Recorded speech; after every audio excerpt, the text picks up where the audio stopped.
BLP quick.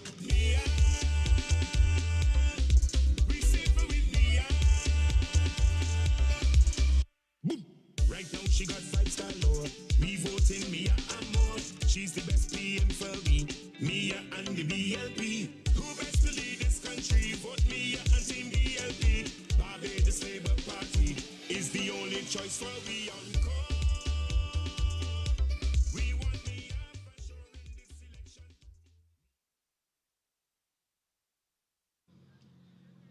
Good night. Good night, ladies and gentlemen. Good night.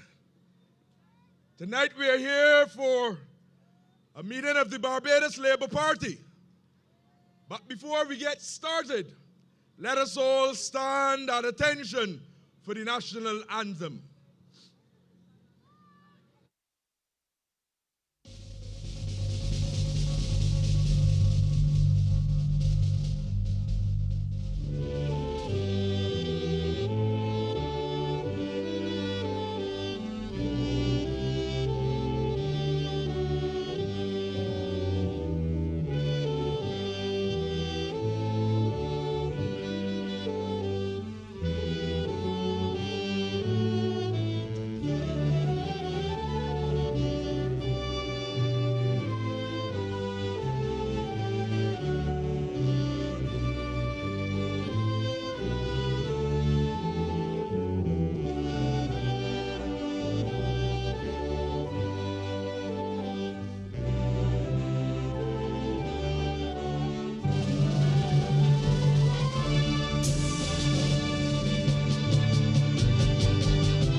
Good night once again.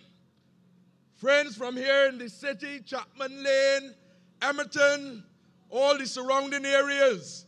It's good to be here in support of our candidate, Corey Lane. And I say to you tonight that I want you to listen very carefully to the message of the Barbados Labour Party.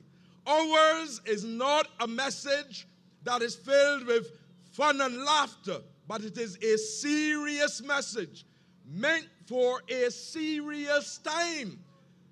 In this COVID-19 environment, we have to make sure that we're wearing our masks and that we sanitize and that we have the social distancing because we want to ensure that everyone is well protected.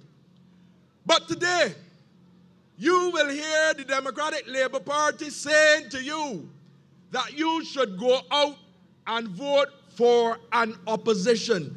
Well, I never hear so much foolishness yet.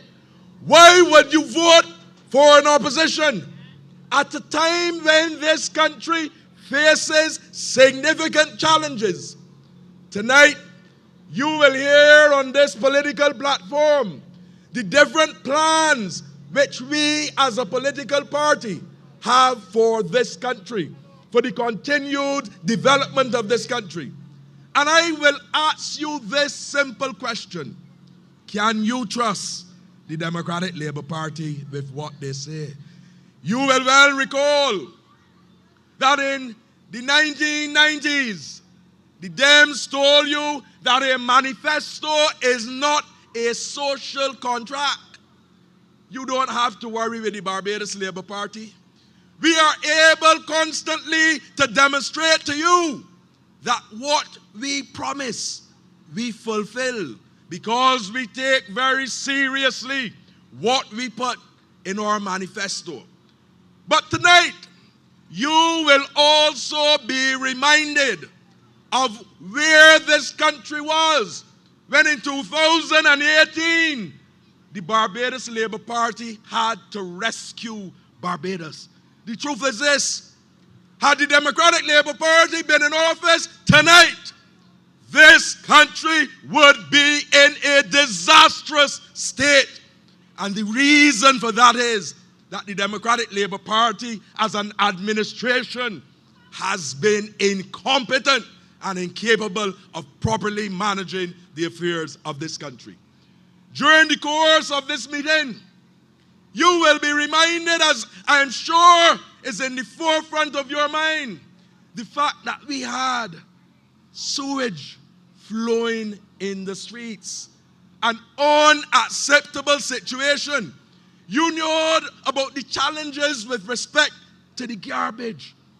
I don't want you to forget those things, because the Democratic Labour Party would want to say to you that those 10 years were the best 10 years. What is that Fumble Stewart said? Fumble Stewart said that there were 10 glorious years. And he has no apologies to make. Now my feeling is this, my friends, that when a political party administers the affairs of a country and brings that country to the precipice of disaster, the very least that they can do is to apologize to you. As far as I'm aware, none of them have apologized. But we also have in this election some fringe elements. And there's a fella who was in St. Michael West. And he has now found himself in St. Michael Central. And the truth is, you have to ask yourself this question.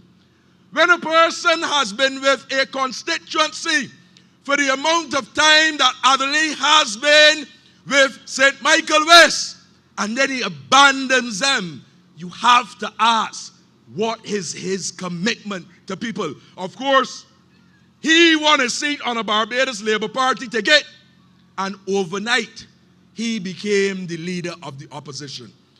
But I've come to tell you tonight, have no fear, because in St. Michael Central, there is a man by the name of Arthur Holder. And Arthur Holder will ensure that once again, that constituency is returned to the Barbados Labour Party. Ladies and gentlemen, join me in welcoming to the podium none other than Arthur Holder, who will be our next representative in that constituency of St. Michael Central. Arthur, come up and talk to the people, man. We have a Holder, we say. We voting for Holder, cause we show it Holder, we future bright. Look how many years it is that Holder fight for poor people rights. So we voting here again. It is we represent. Cause when it had the hurricane, all we see Holder. We voting Holder. We voting Holder. And what we say, yeah. We voting Holder. Good night, Barbados. Good night, BLP family. Good night to the good people of the city of Bridgetown. It is indeed a pleasure to be here in support of Mr. Corey Lane for the candidature and to be elected as the next representative of the city of Bridgetown for the good people of the city of Bridgetown.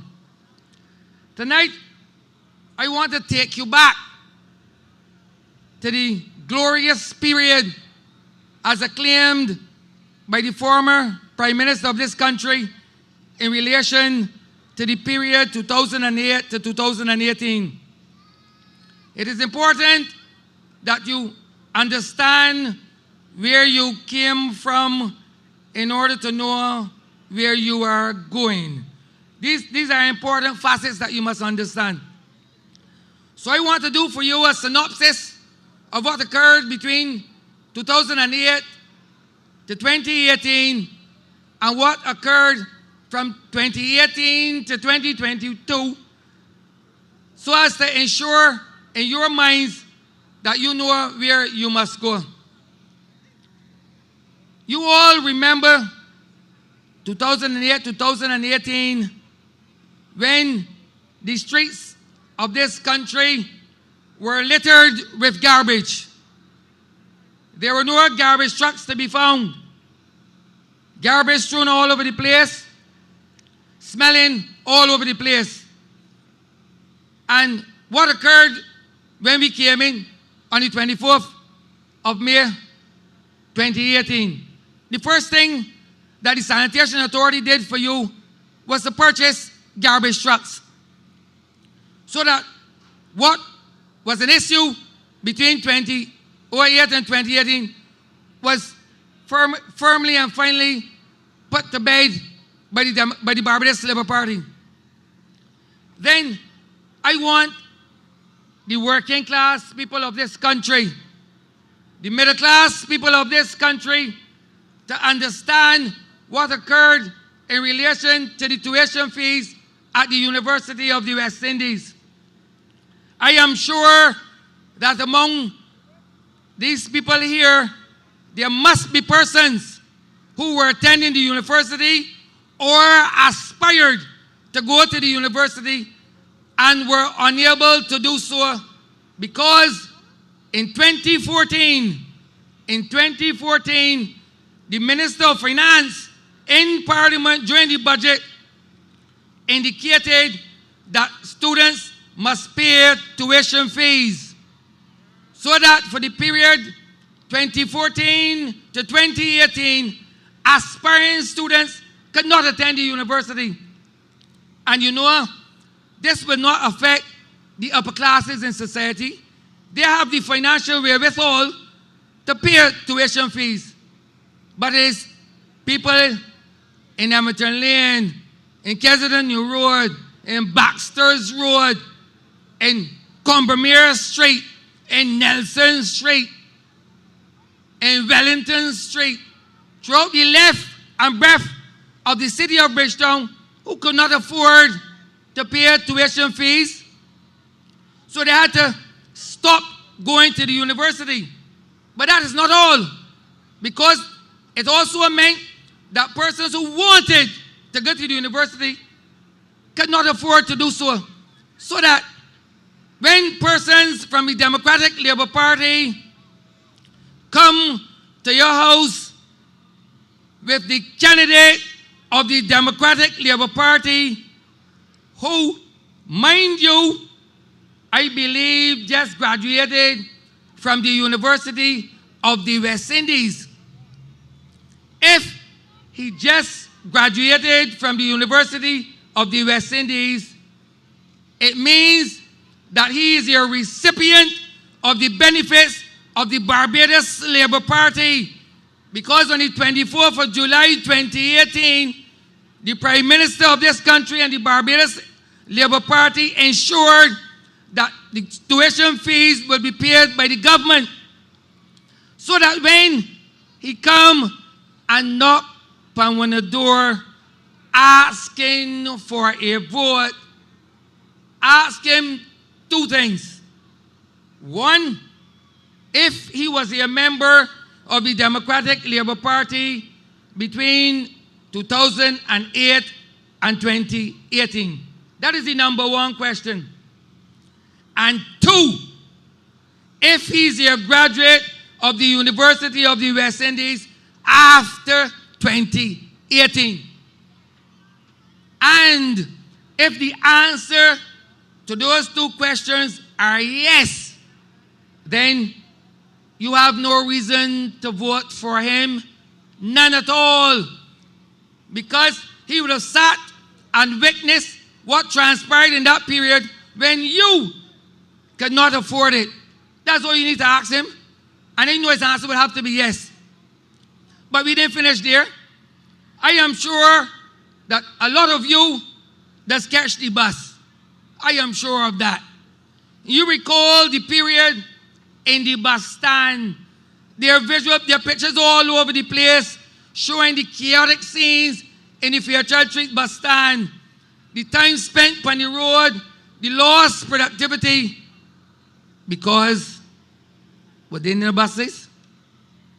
And what did this government do for you when we became the government on the 25th day of July, 25th day of May 20? And what we do for you? We purchase buses for you. But we ain't only purchase buses for you. We purchase state-of-the-art buses for you. Electric buses with Wi-Fi and all of them things. So that you could go in the bus, sit down, and relax as though you're in a hotel. This is what we did for you. Don't you ever forget these things. Not only that, when we took over the reins of government in this country, you can't borrow no money because the Democratic Labour Party left you in debt. All the money was worth was junk bonds. Nobody didn't lend me no money. But what did this good government do for you when we came into office? We restructured the foreign debt and the local debt so as to enable us to breathe. And in addition to that, the reserves went up in a hurry. So that at one point in time, the reserves were over 2 million. This is what we did for you. And as you heard the chairman in his opening remarks, all of us must remember the fiasco and the South Coast of this country. We can't forget it. Sewage floating, all by Worthings, all in Hastings, place smelling. So much so that travel advisories were issued by governments warning their citizens the danger of coming to this country. What did this government do for you? In their hurry, we repaired all of that we repaired for you and brought back a level of equilibrium to the South Coast Sewage Project. But I want to ask you a question. I think, or I know that I am in Emmerton Lane. And I believe that there's a sewage treatment plant in close proximity to where we are. And I know the stench that used to emanate from the sewage plant causing beer ruckus in Emmerton Lane and Chapman Lane, all about this, the scent. And also what was growing inside the plant. And what did this government do for you? We repaired all of that so that the people in the surrounding areas could sleep and live with a degree of comfort. These are the things that we did for you. So don't you ever forget that. My friends, this election on the 19th day of January 2022 is a serious election. This election is not only about the future of this country, but it is about the future of your children, your grandchildren, and your great-grandchildren. This election is about keeping this country safe, keeping the residents of this country safe, keeping the citizens of this country safe, so that when you go to the polls, there are a couple of things that you need to contemplate and ask yourself. Can you trust the Democratic Labour Party, having caused pain from 2008 to 2018, to even give them a glimmer of hope or chance in this election? My friends, the answer is no. Then you must ask yourself this. Between the period 2018 and 2021, has this government done things to make you feel safe and secure? Let us examine how this government has handled the pandemic. The first thing that we did is to get vaccines for you. We also repaired and put up Harrison Point facility. We retrofitted schools and the QEH for you to make this place safe for you. We did things in this small country that was acclaimed by countries far afield. And then we have to draw comparisons between the president of the Democratic Labour Party and the Prime Minister of this country. We need to draw a comparison between Mia Amor Motley and Verler de Pisa. We have to. No, I think it is important that you do. And you must ask yourself two things. Can the leader of the Democratic Labour Party be appointed a leader of this country? Let us get serious. Let us get serious.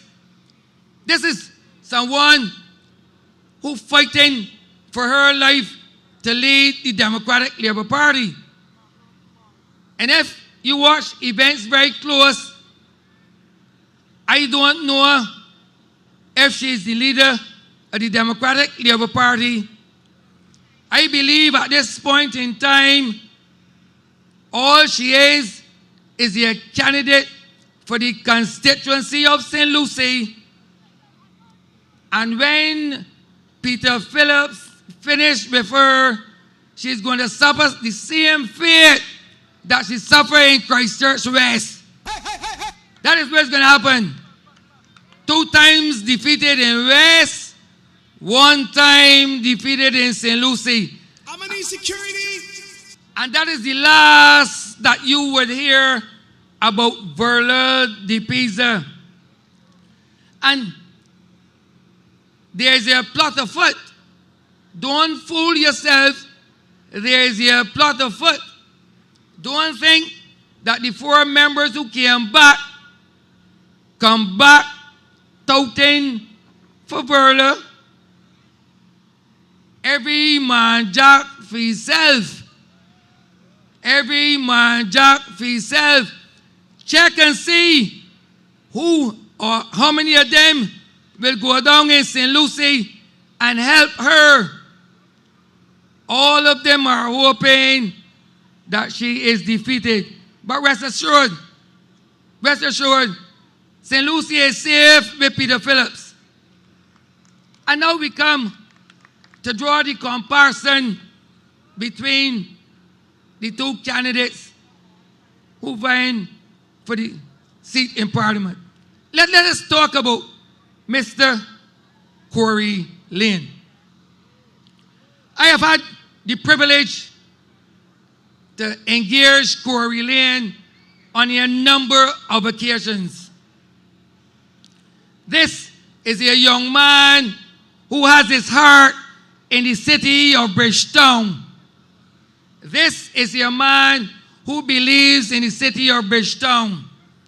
He has the social skills, the prerequisite for representing the interests of the people of the city of Bridgetown. Mr. Lane is not about himself. He is about the interests of disadvantaged people in this country, not only the city of Bridgetown.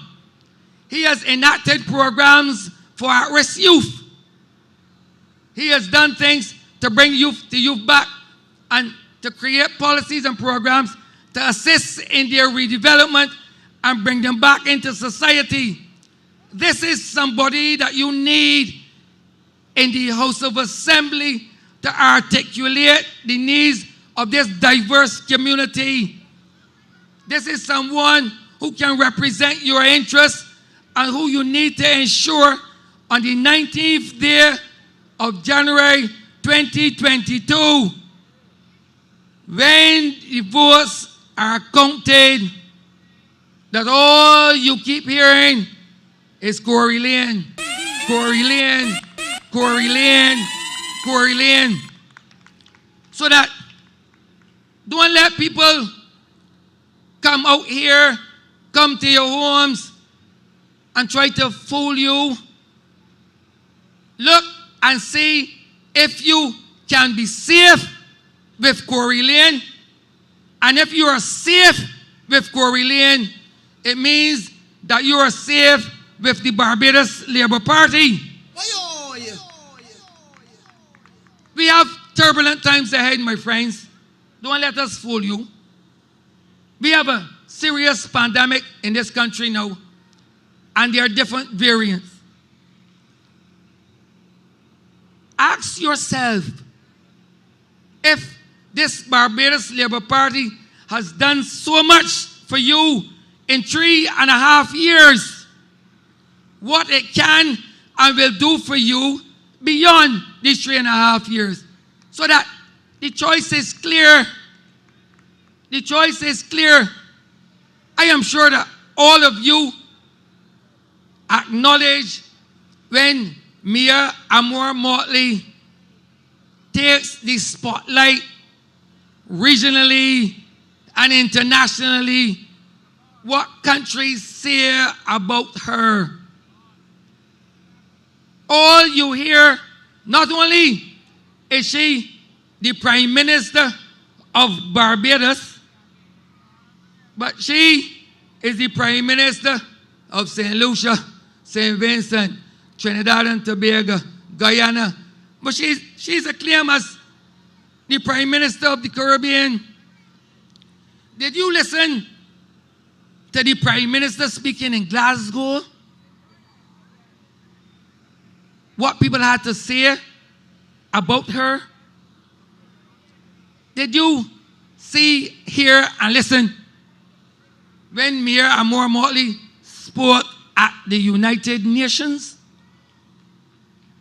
Did you listen to the Prime Minister when she spoke at UNCTAD? This is a lady who has been tried, tested, and proven. It's like chalk and cheese. There's no comparison. And I'm sure that you, the good people of the city of Bridgetown, want to be safe, want to remain safe. If you do, you have no other choice. The choice is pellucid. The choice is clear. There's only one thing that you must do, and that is to vote for Corey Lane in your numbers. And what I want you to also do, when you see 6 o'clock, get up early, wash your face, scrub your mouth, and go to the polls and start to vote. You can beard when you come back. You can beard when you come back. I want to make sure that Corey get the vote first. I ain't only want your beard when you come back, because the night time you can party hard. That's big and do. So that all I want you to do, my friends, is to remember where you came from, who did damage to you, who have done nothing for you but cause you pain and agony. And therefore you must vote to ensure that it never happens again. Let them stay where they are. They do not deserve your vote. They have done nothing to deserve your vote. So my friends, on the 19th of January 2022, go. Remember, you can't wear no red in the people polling stations. Dress modest. Wear the red after 6 o'clock. And I coming down here with you. I coming down here with you and walk to Robert Street when I hear that Corey Lane is the next representative for the city of Bridgetown. Good night and God bless you all.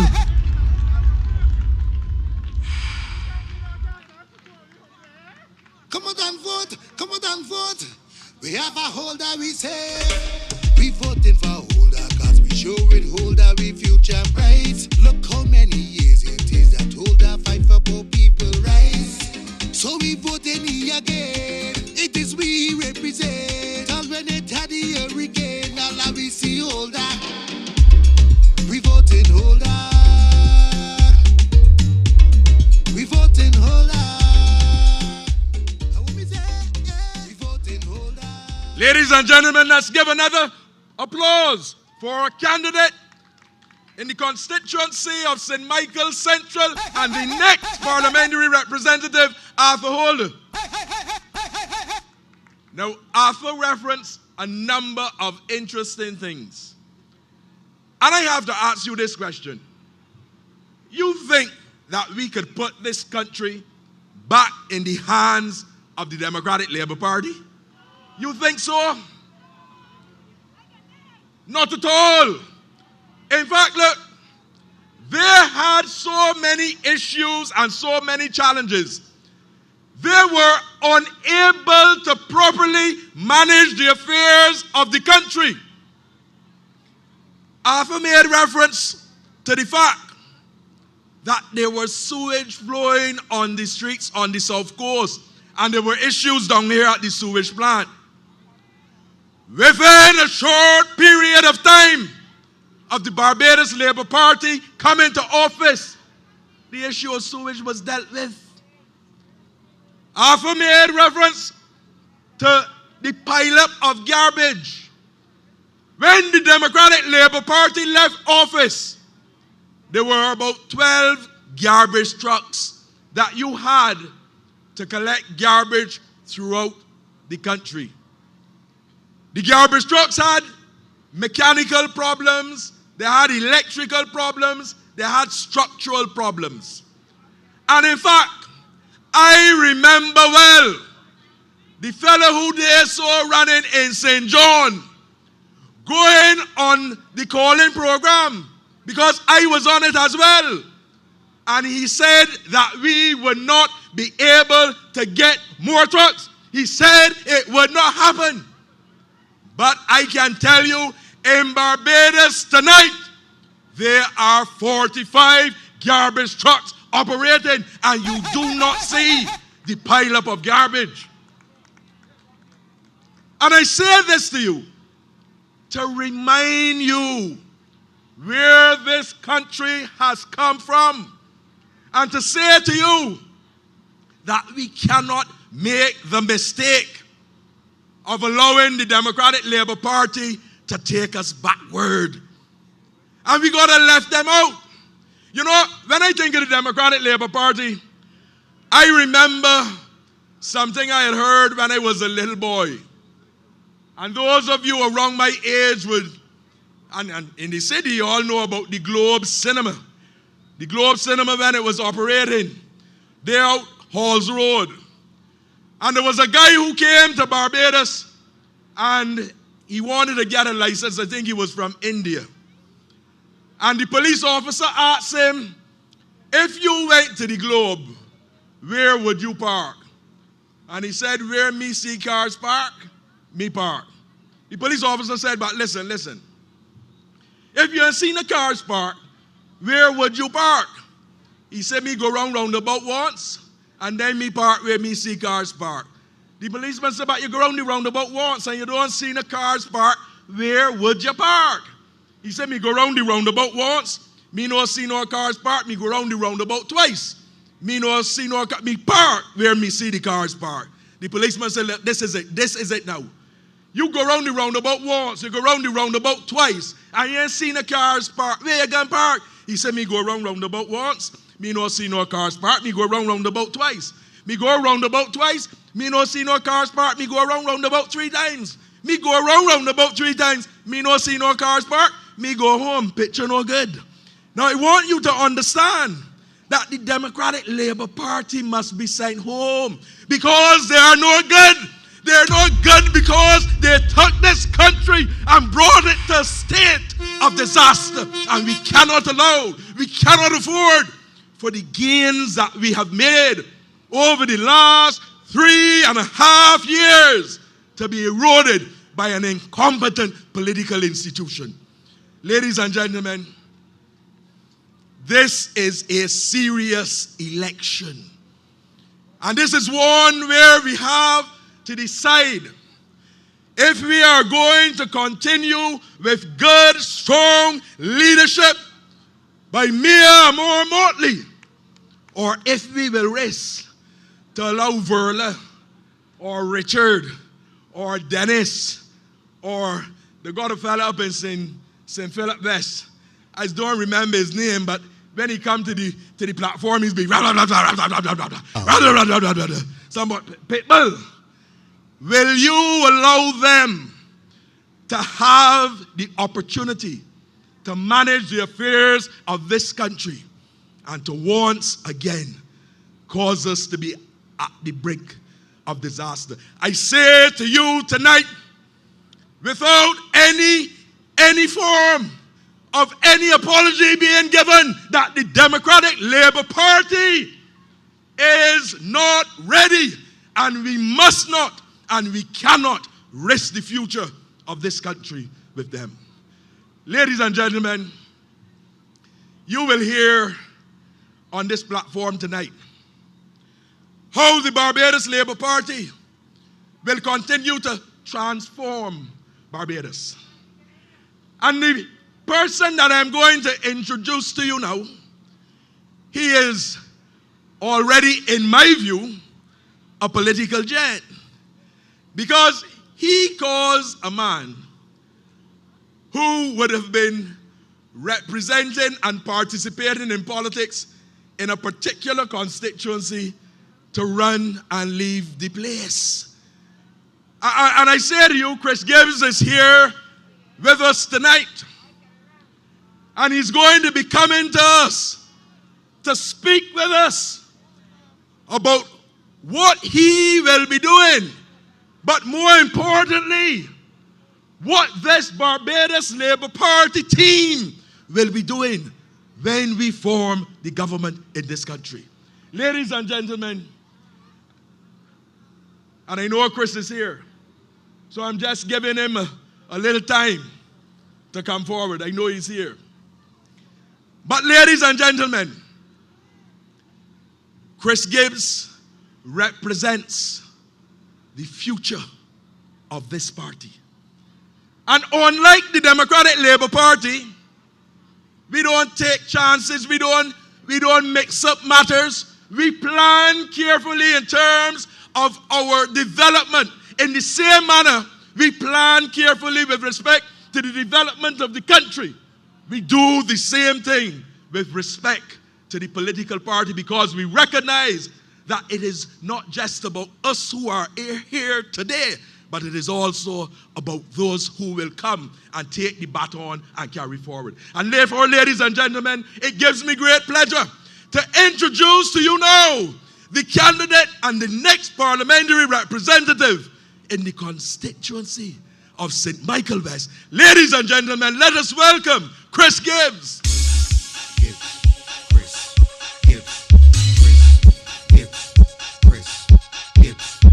The choice is crystal clear. Come on, put your vote right here. The choice is crystal clear. Come on, put your vote with Chris Gibbs. Chris Gibbs. All right then, Chris Gibbs. St. Michael West, who you request? Chris Gibbs. Chris Gibbs. All right then, Chris Gibbs. Good evening, residents of Chapman Lane and Emmerton Lane. Now, a lot of you may not know this, but my navel string is buried right here in the city of Bridgetown. My great-grandmother, Alexandrina Gibbs, operated out of Cook's Alley. She was the representative for the Marcus Garvey movement in Barbados. And she also was the president of the United Negro Improvement Association in the Reed Street branch, along with Israel Lovell. Trevor would be glad to hear that. They taught underprivileged children how to read and write. Her son, my grandfather, Sam Gibbs, was a businessman in the city, very popular businessman. His business was in Suttle Street, and he also owned a nightclub. Some of you probably who are about over maybe 70 or so will know this. Very popular nightclub called the Trade Winds. Never went to school, but firmly believed in education. And the business that he started, I run this day in Cheapside. I know how many of y'all go to Scotty's, get your fruits and vegetables, but that was the business that he started. And as I sought to represent the constituency of St. Michael West, a lot of the residents there even told me stories about my grandfather, how they would go to him with their mother, and he would say, little girl, where your report card like? Next time, bring it and we get some candy. And he never went to school, you know, but he firmly believed in education. Now, my grandfather and my father, they have given back a lot to the residents of the city of Bridgetown, because as community businessmen, if you're making money from off of the people in the environs, it is obviously that they have to give back to those residents. And I believe that I will follow in those footsteps as well and give back to my community. I also believe that Corey firmly believes in this as well. Now, with Corey's commendable work, working with children, disenfranchised youths, he's done a very good job there. I pledge to work with Corey to help those youths in and around the city of Bridgetown. Now, the Prime Minister would like to hear this story. Now, my grandfather, along with a businessman called Saul Furlong, actually purchased Murphy's pasture. Now, my grandfather was a pretty good businessman. He came from nothing, no education, and built an empire, right? But that was, I mean, all y'all would know, that wasn't too good of an investment. Because if you're looking to develop it, well, that's a non-starter, because Murphy's pasture just flat out. So there ain't no way that that will work. So he sold it and moved on. But if my grandfather was alive today, he would thank the Prime Minister because of her commitment to solving the issue of flooding in Murphy's pasture. And as his grandson, I want to personally thank the Prime Minister for that.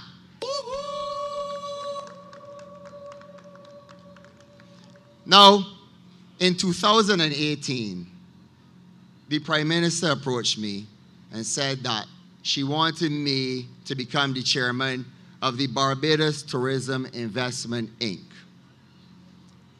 Now, knowing what the BTI does, I was very honored to take up that post. The BTI has a mandate to revitalize the city of Bridgetown. That is where my heart is. So I took up that post quite willingly. And since then, we have engaged in a number of projects which I think will be very beneficial to the constituents of Bridgetown. The first project which we just completed was Freedom Park. Now, Freedom Park symbolizes the struggle of the trade movement in this country. And it warms my heart when I pass there every day to go to work, seeing people utilizing the park, people going to the Barbados Builders Wall, which is such a beautiful thing. That was the Prime Minister's vision. It ties together all Barbadians, regardless of ethnicity.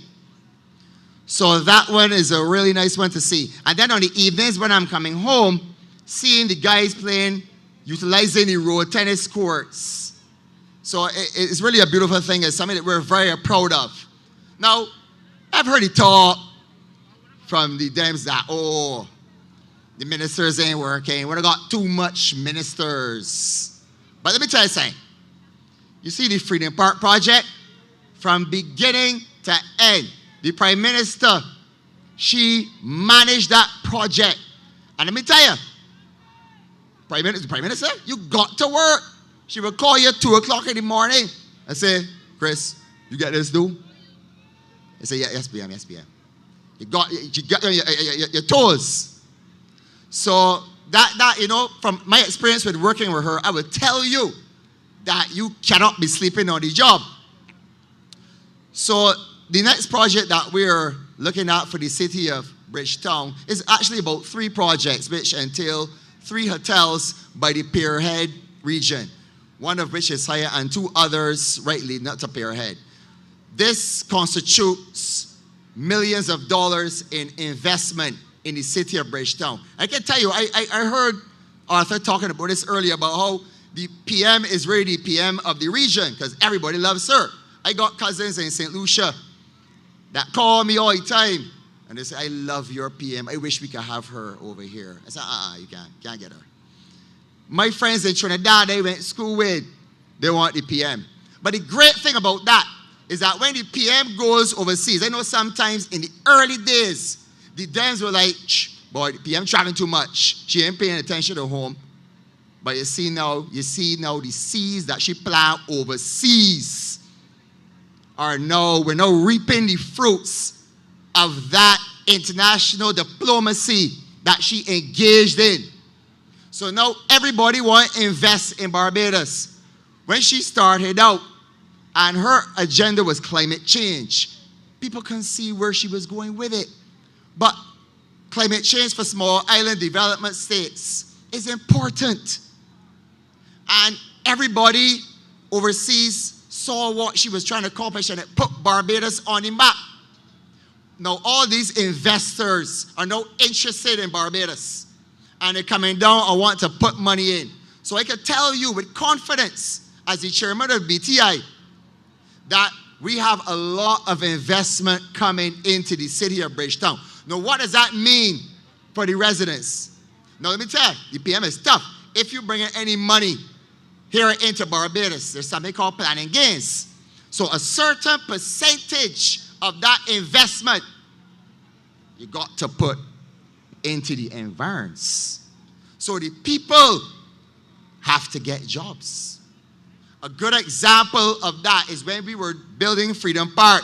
The PM insisted we have to get local artisans, Ras Aishi and all those, played a role in that.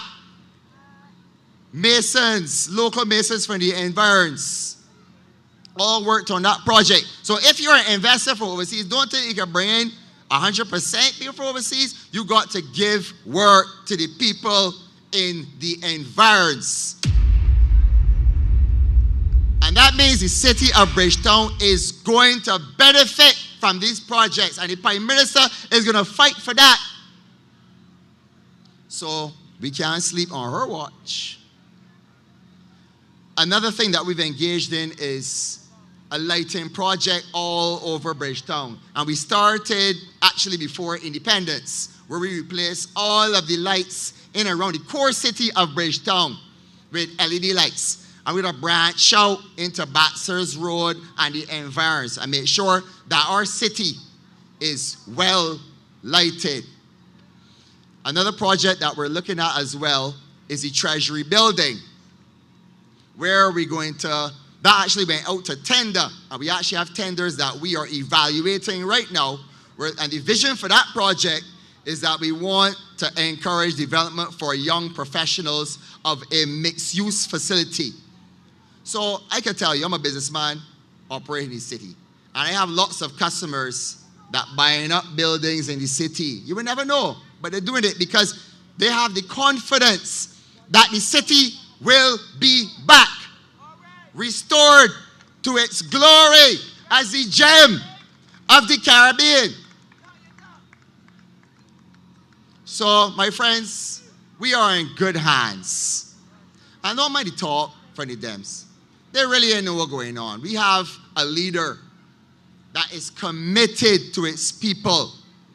But sometimes these things take time to churn through the system. But I can guarantee you that the revolution in the city is occurring all now so. Now, one of the other pieces of legislation that I think is of note is the National Vending Bill. This bill essentially decriminalizes vending in Bridgetown and this country. Those days done.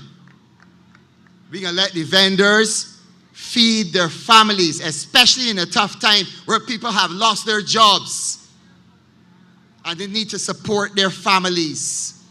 That is one thing that obviously is near and dear to my heart, as a lot of the vendors in Bridgetown are my customers. And I walk with them. They're not just customers. I walk with them. I talk with them. I always on the ground. I always hear what they're going through. I can tell you that's a good thing. Another thing that I supported 100% is when we had the first lockdown, as you remember, I think it was 2020, early 2020, where the government of Barbados, led by the cabinet, made a decision to compensate vendors and shop owners for the time when the country was locked down. That is an indication of empathetic policy that is people-centric. And that's why I'm here. I'm here to support those kind of policies. But believe you me, my friends, if that was the Democratic Party, they want to see us say. In fact, you hear them complaining about the debt. The debt. But guess what we spending money on? We spending money on you. So I wouldn't listen to them. And in fact, this thing about the debt rising is a fallacy. Because in 2018, when we took over, the debt stood at $16 billion. And despite COVID spending, it decreased to $13 billion. And that's been all of the COVID spending. As you can imagine it's a lot of money. So don't mind that talk. Barbados is in a much better place, even though I know sometimes you don't feel it. But we just have to get through this pandemic. All the cars are set up for us to grow and take off. Trust me, I can't wait to see the back of the pandemic just like you. But we just gotta hang in there. Be our brother's keeper. Uplift each other. We will get through this together. And I know that Mr. Corey Lane, he embodies all of these things with his work with the youth. And I want you to stick in the right lane with Corey Lane. He is the man. So, when January 19th, 2022 rolls around, as Arthur was saying, don't even bathe, don't even brush your teeth. Go out there, support my man Corey. Let me take this to victory. Let me let Corey take the baton from the most honorable Jeffrey Bostic and take this constituency to higher heights.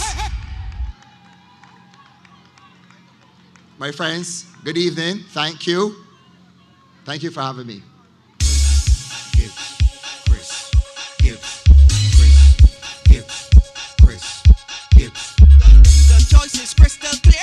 Come on, put your vote right here. The choice is crystal clear. Come on, put your vote with Chris, Gibbs, Chris, Gibbs. Well, all right then, Chris Gibbs. St. Michael West, who you request? Chris, Gibbs, Chris, Gibbs. Well, all right then, Chris Gibbs. St. Michael West, who is the best? Chris, turn on the Wi-Fi and get the hotspot. 60 devices so school can't start online. We working with Chris all the time. If the opposition come, straightly decline. Chris Gibbs. Who is the best in the base? Chris Gibbs. Who make the poor people live? Chris Gibbs. Who get the X when they listen? Ladies and gentlemen, give another round of applause for our candidate in St. Michael West, the next parliamentary representative. I want you tonight to reflect, as I said, on a number of things. I want you to recognize that education has been critical for us as poor people, giving us the ability and the opportunity for upward social and economic mobility. The Barbados Labour Party started the concept of free secondary education, and we committed ourselves as well to free tertiary education. You will well recall that the Democratic Labour Party made a decision that they would deny your children the opportunity to go to the University of the West Indies free of cost. And they said at the time that your students, your children should pay. You know, the reality is this, that when the Democratic Labour Party made the decision that they would no longer pay for university education and pay the fees at university for our children, many families in this country, and I'm sure many in this community and throughout Barbados, had to decide to go and look for work. Couldn't go to university because in many instances the money was not available. A commitment was given by the Barbados Labour Party that once elected, we would once again pay for the education of our children at the University of the West Indies. And so said, so done. You can trust us. You can trust what we in the Barbados Labour Party say to you. Listen, I remember well when Mia Mortley said to this country that she would facilitate a significant increase in old age pension. You remember what the Dems said? You remember the Dems said that it could not happen. They said I can't find the money to do it. They said it was a gimmick. And what did Mayor Mortley say? Give me the vote and watch me. And within a short period of time, that is precisely what was done. Because we don't make idle promises. We don't just say things because it is worth saying. We ensure that what we say, we are able to live up to that. You will recall as well that in addition to the garbage, in addition to the sewage, you could not find a bus to get to work. There were no buses in Barbados. The Democratic Labour Party brought us to a stage where we were the laughing stock of the Caribbean. There was a time prior to 2008 when the people of this region looked to Barbados for leadership and for guidance. And during those 10 dismal years of the Democratic Labour Party, that was no longer the case. In fact, the people of the region often made a lot of mock sport at us and they laughed at us because we had in place a political party that was nothing more than a mockery with respect to the administration of the affairs of this country. And I say to you, do not buy into this talk about the need to vote for an opposition. It is a dangerous thing. You may run the risk of voting for an opposition, and you may end up getting a government you do not want. So you have to ensure that come the 19th of January, that you get up early. Listen to the speakers. Listen to Arthur Hall. He tell you get up early. Put on your clothes and go to the polling station. Bathe when you come back home.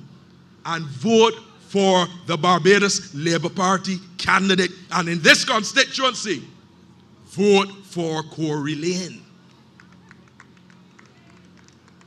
I have had the opportunity to canvass with Corey in this constituency. And I have to say to you that there is a level of love and warmth that has been exhibited by the constituents in the city. And you know, when I look at Corey canvassing, and when I see the interaction between him and the people of the city, I say to myself that a critical aspect in relation to that is the fact that Corey is genuine and he is sincere. And I say to you, my friends, that if you are going to be in representative politics, then you have to like people. And there are too many people from the Democratic Labour Party who function in a manner that demonstrates that they do not like people. Can you imagine the gall and the temerity for them after 10 years of putting us through hell to say that they have nothing to apologize for?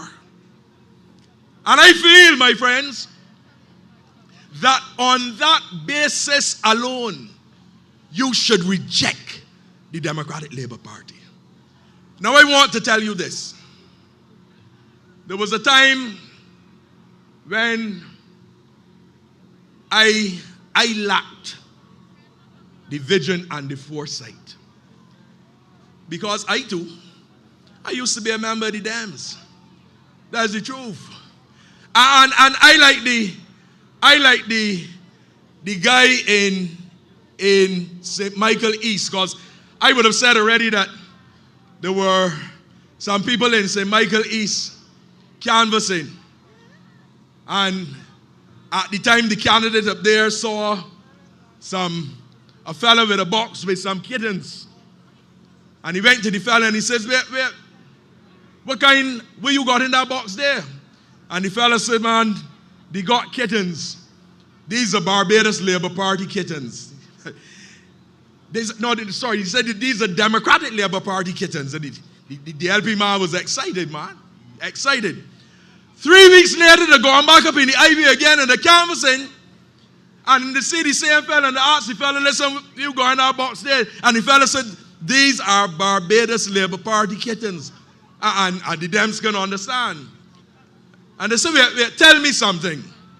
How come 3 weeks ago, these were Dems kittens, and now they're Barbados Labour Party kittens? And the fella said, listen, you know what happened? 3 weeks ago, their eyes were shut, but now their eyes are open.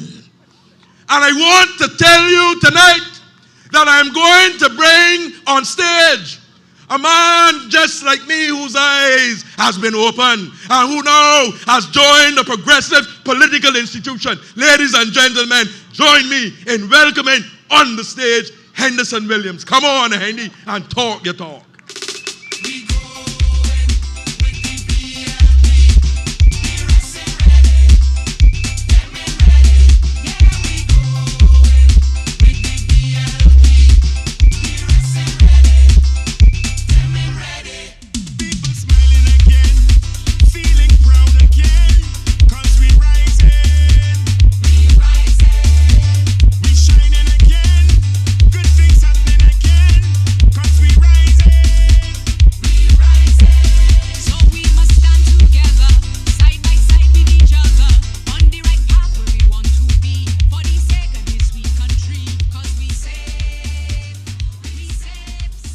Pleasant good night, ladies and gentlemen. All of our people out there, over 2,000 people, I understand, all now in Barbados. We are here in Emmerton Lane, right here by this facility that is going to be transformed to an ultra-modern, state-of-the-art stadium at some point. I hope I'm not letting any cats out of the bag, but there's transformation that is supposed to happen to this facility. So Chapman Lane and New Orleans and Kensington New Road, there's more to come in relation to the development of this area. But I want to thank all of you for making this pilgrimage to Emmerton Lane, just like Colonel Jeffrey Bostic. It really is the humble beginnings, and my manufacture date is here in Emmerton. I spent my primitive years by Baby Rose, and my mother was probably one of the only women who was in Fred Taylor shop, and she could probably, without measuring you, do a full suit for you. I ain't talking about men's suit, including waistcoat. So she's really, really good, and that's a function of the origins that we had here in this environment. So I'm happy and pleased to be here to address you this evening and to bring you some good news that you have on the radar, that you have in your presence a new representative that will replace Colonel Jeffrey Bostic in the person of Corey Lane. And he has been working hard throughout this constituency, ladies and gentlemen, already. So a round of applause, ladies and gentlemen, for the work, not only that Jeffrey Bostic has done, but certainly as far back as 1957 or 47 in the works of our previous members of parliament, and the success for the area, and certainly the developmental agenda for the area will continue. So when you give your vote to Corey Lane on the 19th of January, I assure you that there's a lot that will be done in terms of the infrastructure that has commenced within this constituency. So let's talk a little bit about some of these things that will be happening not only in this constituency, but around the city. But particularly, let's take a little peek into some of what is happening in Emmerton Lane and surrounding districts.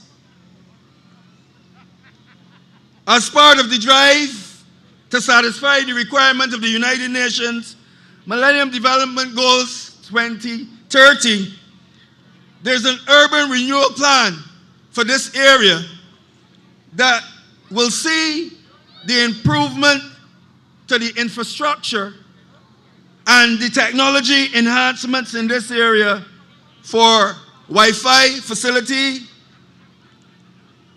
In this conversion, we'll be pushing towards a smart city with the greening of spaces. And within that context, urban and community gardens will be something that will take priority. You could just imagine where in Emmerton Lane or in Chapman Lane, there's a reserved space where persons can come and express their ability in terms of their agricultural ability and their green thumbs.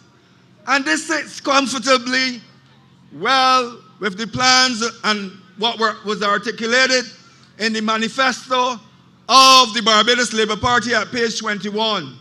So agricultural development is something that will be given an acute focus in this next term of the Barbados Labour Party government. And certainly the recipients of that focus will be the residents of the city of Bridgetown.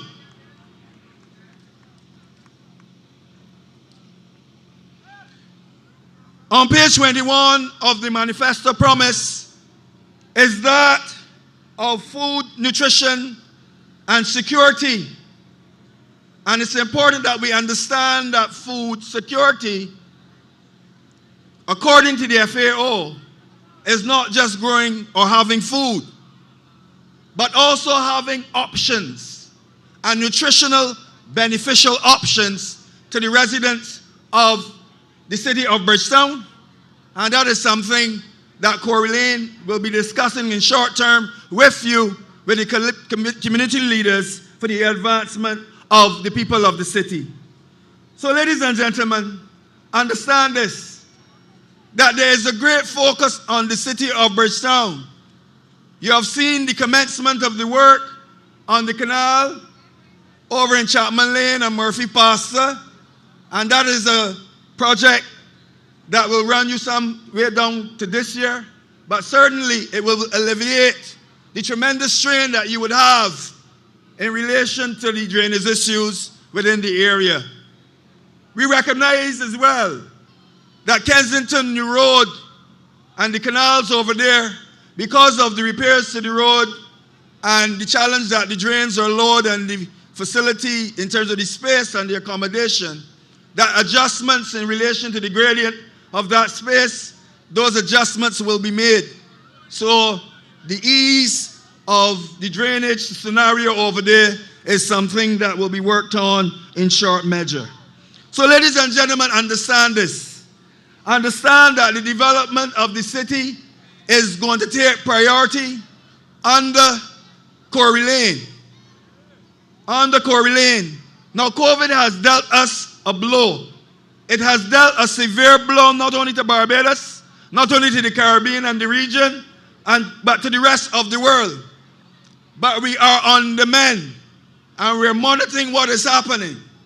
And you should be proud, all of you residents of the city of Bridgetown, to understand that the person who coined the phrase, no retreat, no surrender, is your representative right here in the city, and a person who would have come from this area.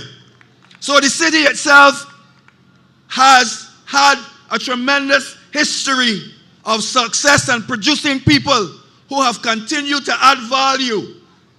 But when we develop this area and we include the mini stadium and we include the center of excellence, we are going to be recognizing again people like Gabby. We are going to be representing people like Jackie Opel, who are city-produced individual who has gone on to done very well for the city. So I want to open up the eyes of every single young person here. All of you under 30 understand that the process is on the way for developmenting the developmental needs of the people of the city of Bridgetown. So have no fear. We will recognize the vision to have at least one university graduate in every household within the city. That is part of the macro plan, and we will work to ensure that with Corey Lane in Parliament as your representative, that we're going to create some exciting things within the city. Does that sound like a plan, ladies and gentlemen? Now, I said I am not going to be cursing anybody, but this is the point in time, 4 days before the general election, that we need to understand that there have to be a separation. There have to be a delineing and a marker for you to follow and understand that representation within the city is not a joke. You have a history of persons who represented this constituency well. And it's not about, ladies and gentlemen, a Kadir vote, because a Kadir vote is not going to help you, your family, or your children. We need to have somebody in the city who has the capacity and the ability and is ready to serve the interests of the people of the city. And I say to you tonight that that individual is no other than Corey Lane. Because we have some candidates out there parading with massive promises of all the wonderful things that they are going to do for the residents of the city.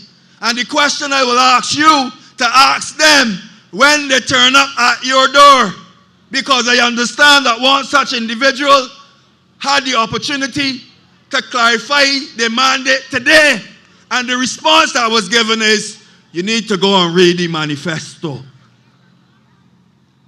Now, if I have to go and read the manifesto, and you're saying that this is an indication of your value to this constituency, and you can't stand up to the residents and explain to them how are you going to contribute to that development, I think we have a problem. So, ladies and gentlemen, there's no real competition in the city. There's no competition in the city when you look at what Corey Lane has already accomplished in terms of the development of young people, even in this constituency.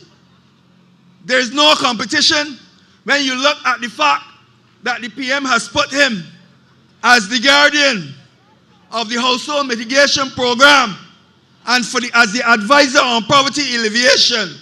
Because don't fool ourselves, we are poor people within the city and we need the assistance to get us where we need to go. And Corey Lane, even not sitting as an MP, has been given that responsibility to chart the future of the people of the city of Bridgetown.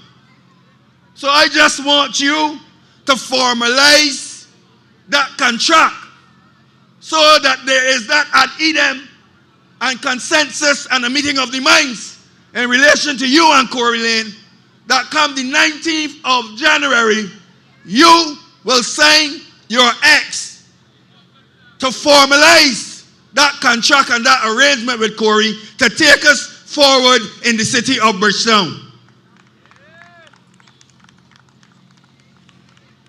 So this is not just posturing, ladies and gentlemen. It is not just old talk. There's a lot that has been done already in the city of Bridgetown because the infrastructure has to be put in. Because when we start to build and we start to go up high, we need to have a sound foundation for the development of the city. So the Golden Square Freedom Park is really a living out of that mandate for the greening of the city, to create an environment where there's culturally complementing spaces for persons to come and enjoy the city and to interact, and some sport and leisure as well in there. The Constitution River Phase 1 has been completed, and we're moving now assiduously to deal with Phase 2 of that project. Lighting and smart lighting is something that is also a consideration for the city, where those dark spots that we have are going to now be lit. It will not all be done at once, but certainly, that is the trajectory in which this government is going in relation to the city of Bridgetown. Now, we understand this, that we are part of the tourism belt in some form. And we understand that Trevor's Way and along that entire corridor, all the way down to Box Rock, all the way up down to back up to Needham's Point and further to the Garrison, is going to be transformed for tourism development. And as a result, persons in the city will get the opportunity to participate in that development, either as owners, either as partners, or persons who are employed in spaces around there. And I think that that is great for the thousands of jobs that are going to be coming to the people of the city of Bridgetown.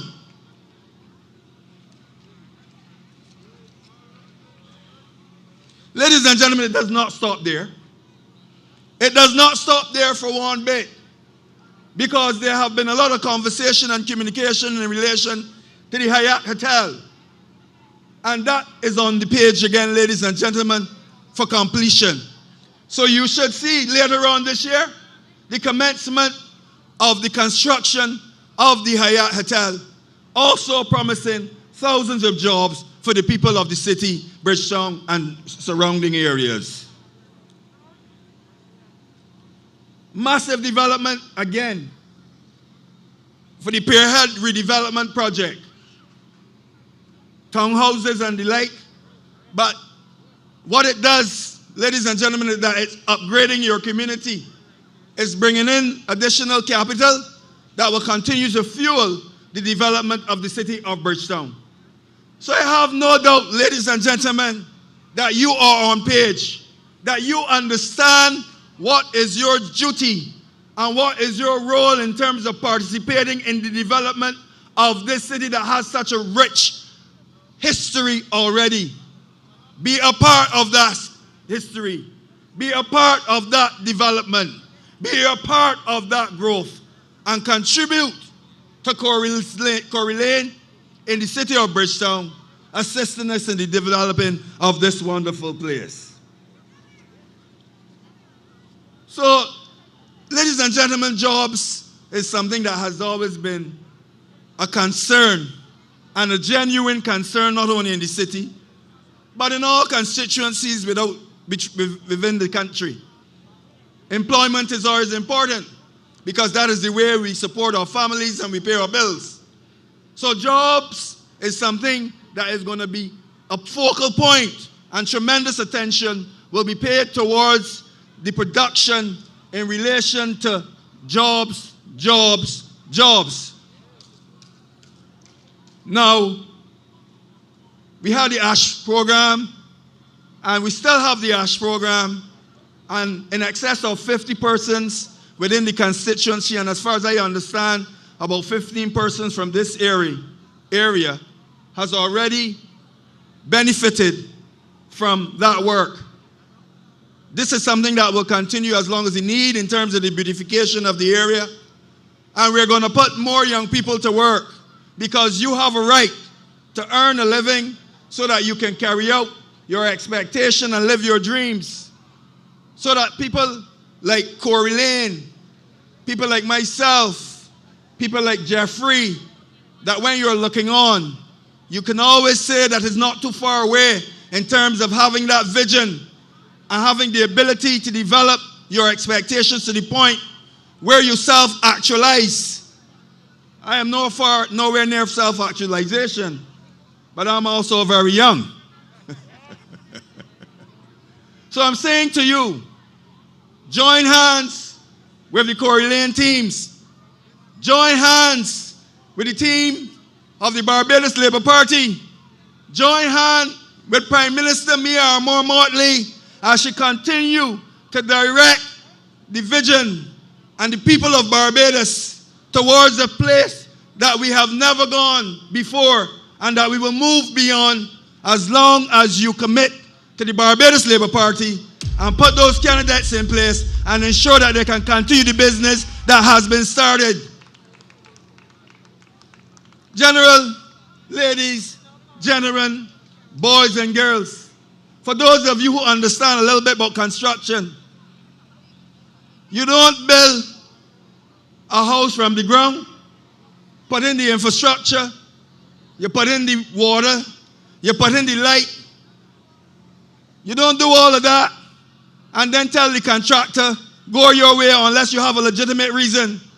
And I put it to you that the contractor in this case is the Barbados Labour Party, that they have been doing an excellent construction job, and you need to continue with them. And they did the job within a COVID environment.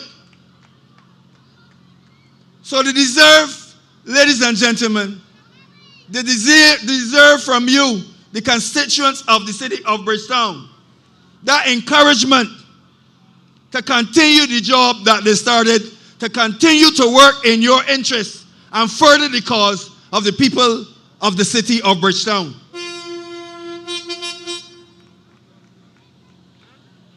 Housing is also very important in the city. As we look towards the development of the nation, I don't even have to say it. It's a foregone conclusion that this party will be working again in the interest of the people of the city of Bridgetown to improve the housing for the city dwellers. The Prime Minister has already articulated a program that will see you given the ability to do your construction at much reduced rates. There's the HOPE program, and there's more to come. So stay tuned. Later this evening, Corey is going to come and tell you some of the things that you're going to be seeing happening in the city of Bridgetown. Now, social development is also on the agenda. Social development in relation not only to infrastructure, but also in terms of what we do to inculcate the things that we consider to be important to the youth within the city. We are not necessarily going back to a form of local government, but we believe that it is important that at this time that community practitioners have a greater role to play within the social development of the city. And that is something that a lot of energy will be placed upon. And at the meeting at Kensington Lodge last night, or last evening, Corey was clear to point out that one of the things that he's going to do immediately after gaining the seat within the city is to look at having centers within the community where the community practitioners can think tank and come up with ideas that can go forward towards development, towards the technocrats for the production of growth in relation to the city of Bridgetown. So, ladies and gentlemen, we are already at work. Again, sports has always been a unifying force within the city of Bridgetown. If you look at this facility, it was not always like this, right? The entire playing field has lights and you just put the tokens in and the entire playing field. This gives you the opportunity to have night sports. There will be more opportunities for this type of development within the city of Bridgetown. And again, we're going to expand it so that we are culturally aware and we focus on the cultural elements that will be of benefit to the people within the city. So, ladies and gentlemen, do not take it for granted that you can stay home and say, I believe, I saw Corey, I like Corey, I can stay home and watch some TV because I think he has the numbers to win the seat. I don't want you to do that. I want you to take the time out. I want you to take the time out to exercise your franchise. You have a right to participate in democracy, and by doing that, you have the opportunity to vote.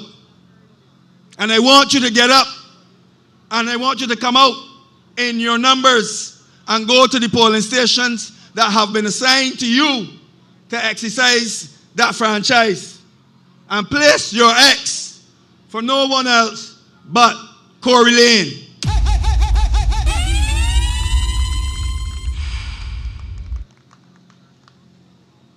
Ladies and gentlemen, the city itself, I call it a melting pot. I call it a melting pot from the perspective that everybody, be it from any of the other parishes, at some point come into the city. And what you tend to have in some cases is a potpourri of persons in the linking of persons from other constituencies and other parishes. So it's a very diverse space. And we want to always be able to recognize that diversity. Diversity not only in terms of persons coming in, but the Muslim community has always been a serious, important contributor to all of Barbados, but more particularly the city of Bridgetown. And I want to acknowledge and recognize their contribution that they have been making to this space for as long as they say, as Adam was his lad. So we need to recognize these things, and we need to embrace the culture of others that continue to enhance who we are as a people. Corey was at the mosque quite recently, and again, he's made a commitment to do certain things. I'm not sure if he's communicated it to the Muslim community, but he's working again in your interests, and I'm sure if he hasn't done that, he will be talking to you soon in terms of what the features of that intervention will look like. So, ladies and gentlemen, I'm excited. I'm ecstatic because here's the situation. Aristotle was clear in his articulation of democracy. And what he recognizes that democracy suggests that equality, or it is founding on people or men who believe that equality is not for one, but it has to be for all. But because of the limited ability and seats in Parliament, how we contribute to democracy is by going out and vote. So I'm urging all of you, ladies and gentlemen, all of you young men and women, that come the 19th of January, again, do not stay at home. Come out in your numbers.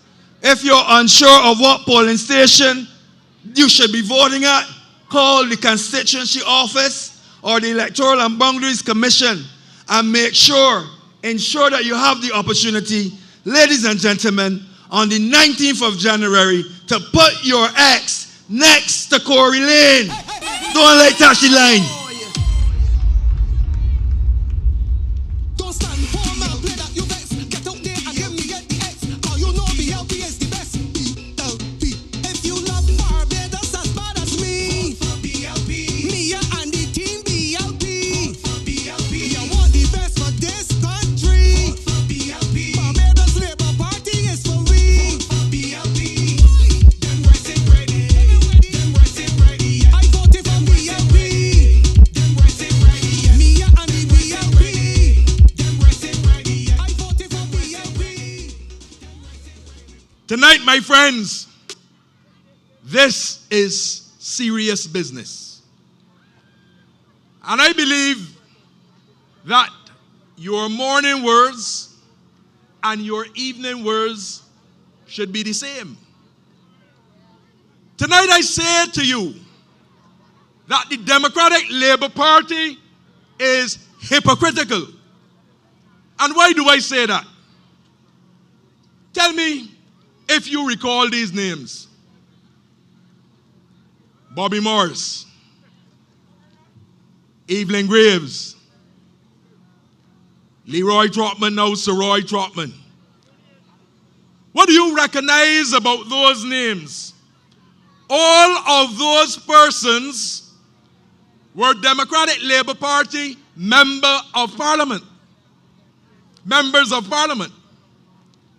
You would have heard in the St. George North by-election a lot of talk that Tony Moore should not be a candidate for the Barbados Labour Party and should not become a Barbados Labour Party MP.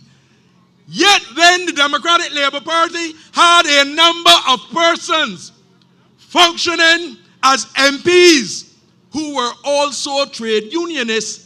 They saw absolutely nothing wrong with that. I say to you that that is hypocritical. And I say to you that nothing is wrong with those who represent the interests of workers aligning themselves with political parties. I happen at times to sit across the table from Tony Moore.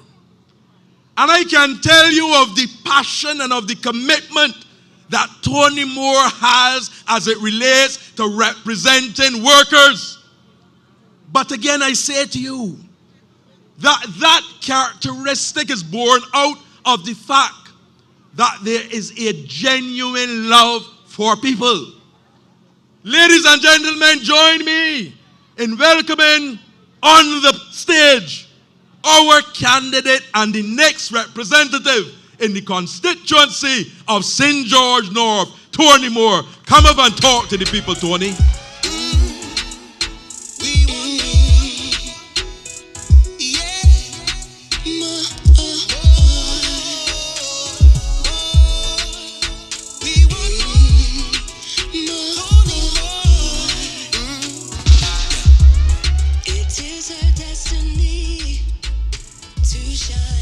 Good night, my family in the city.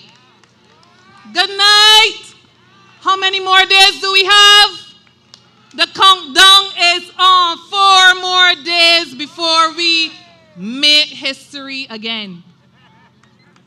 Speaking that into the atmosphere. Tonight I am so proud.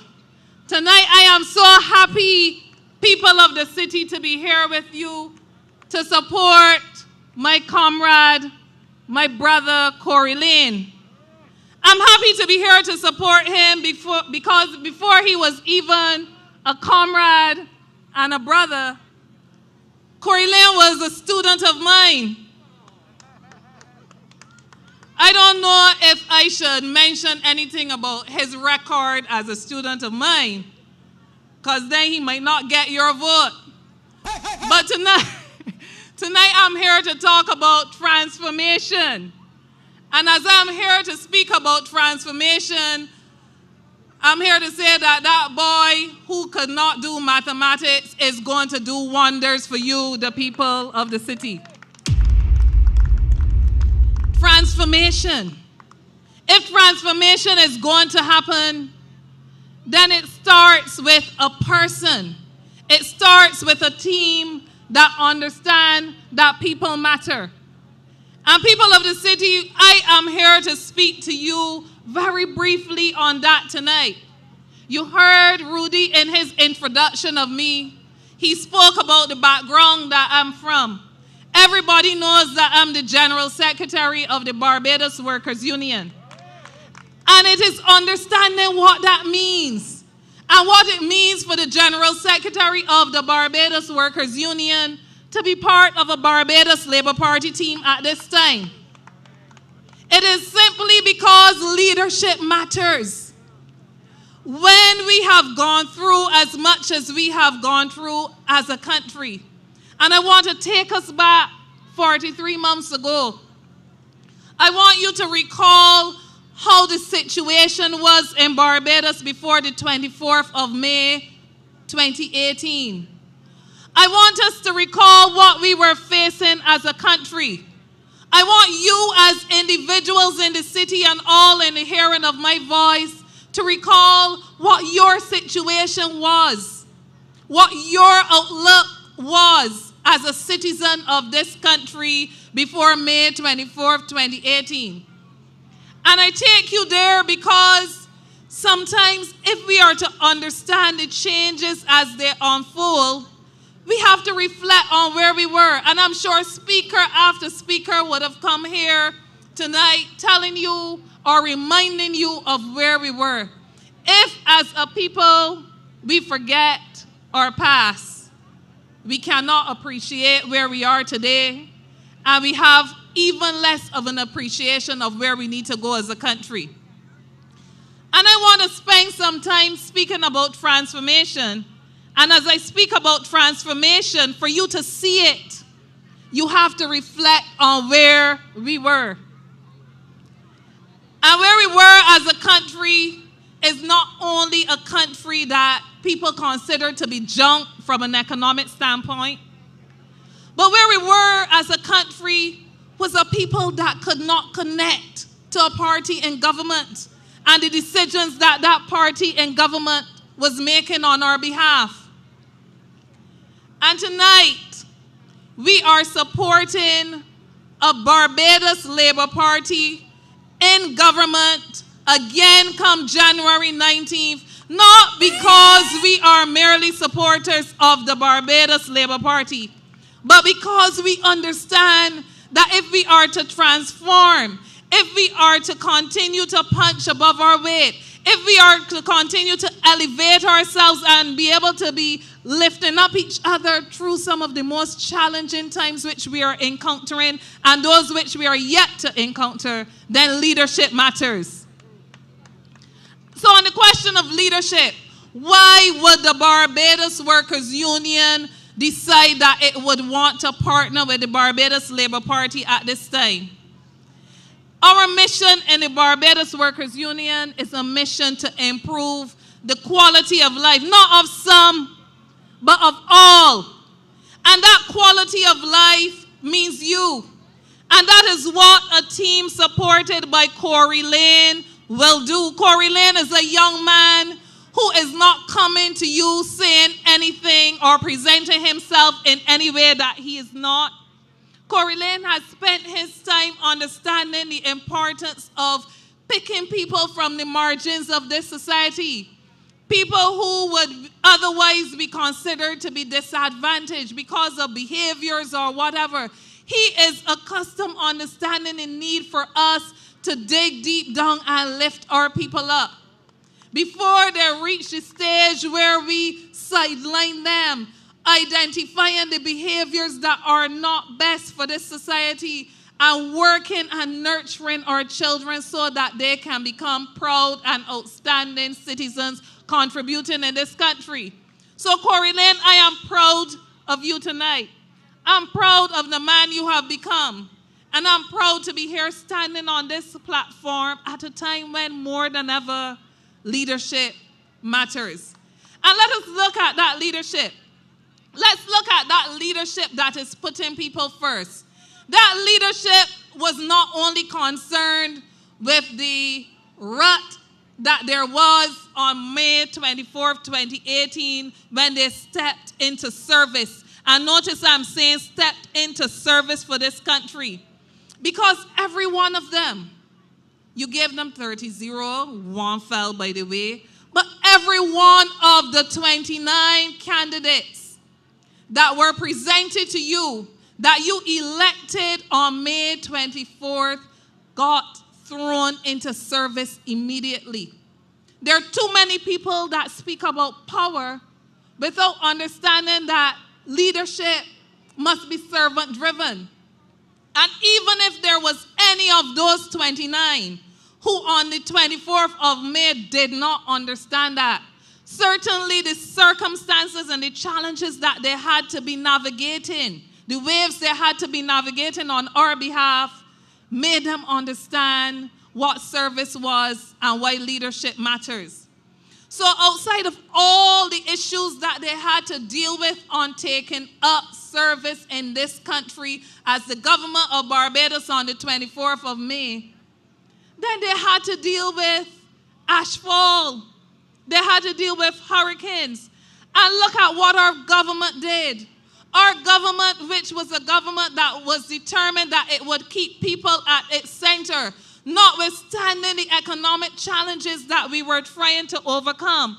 That government made it its responsibility to help our people become more resilient by ensuring that our people, even after losing housing through a Hurricane Elsa, that our people, even after losing housing to a freak storm, that your recovery and your resilience was bolstered by a party that puts people first and determined that it was going to make better for you so that if worse came again, you would not have to fall victim again. That is a party that cares and puts people first. That is why leadership matters.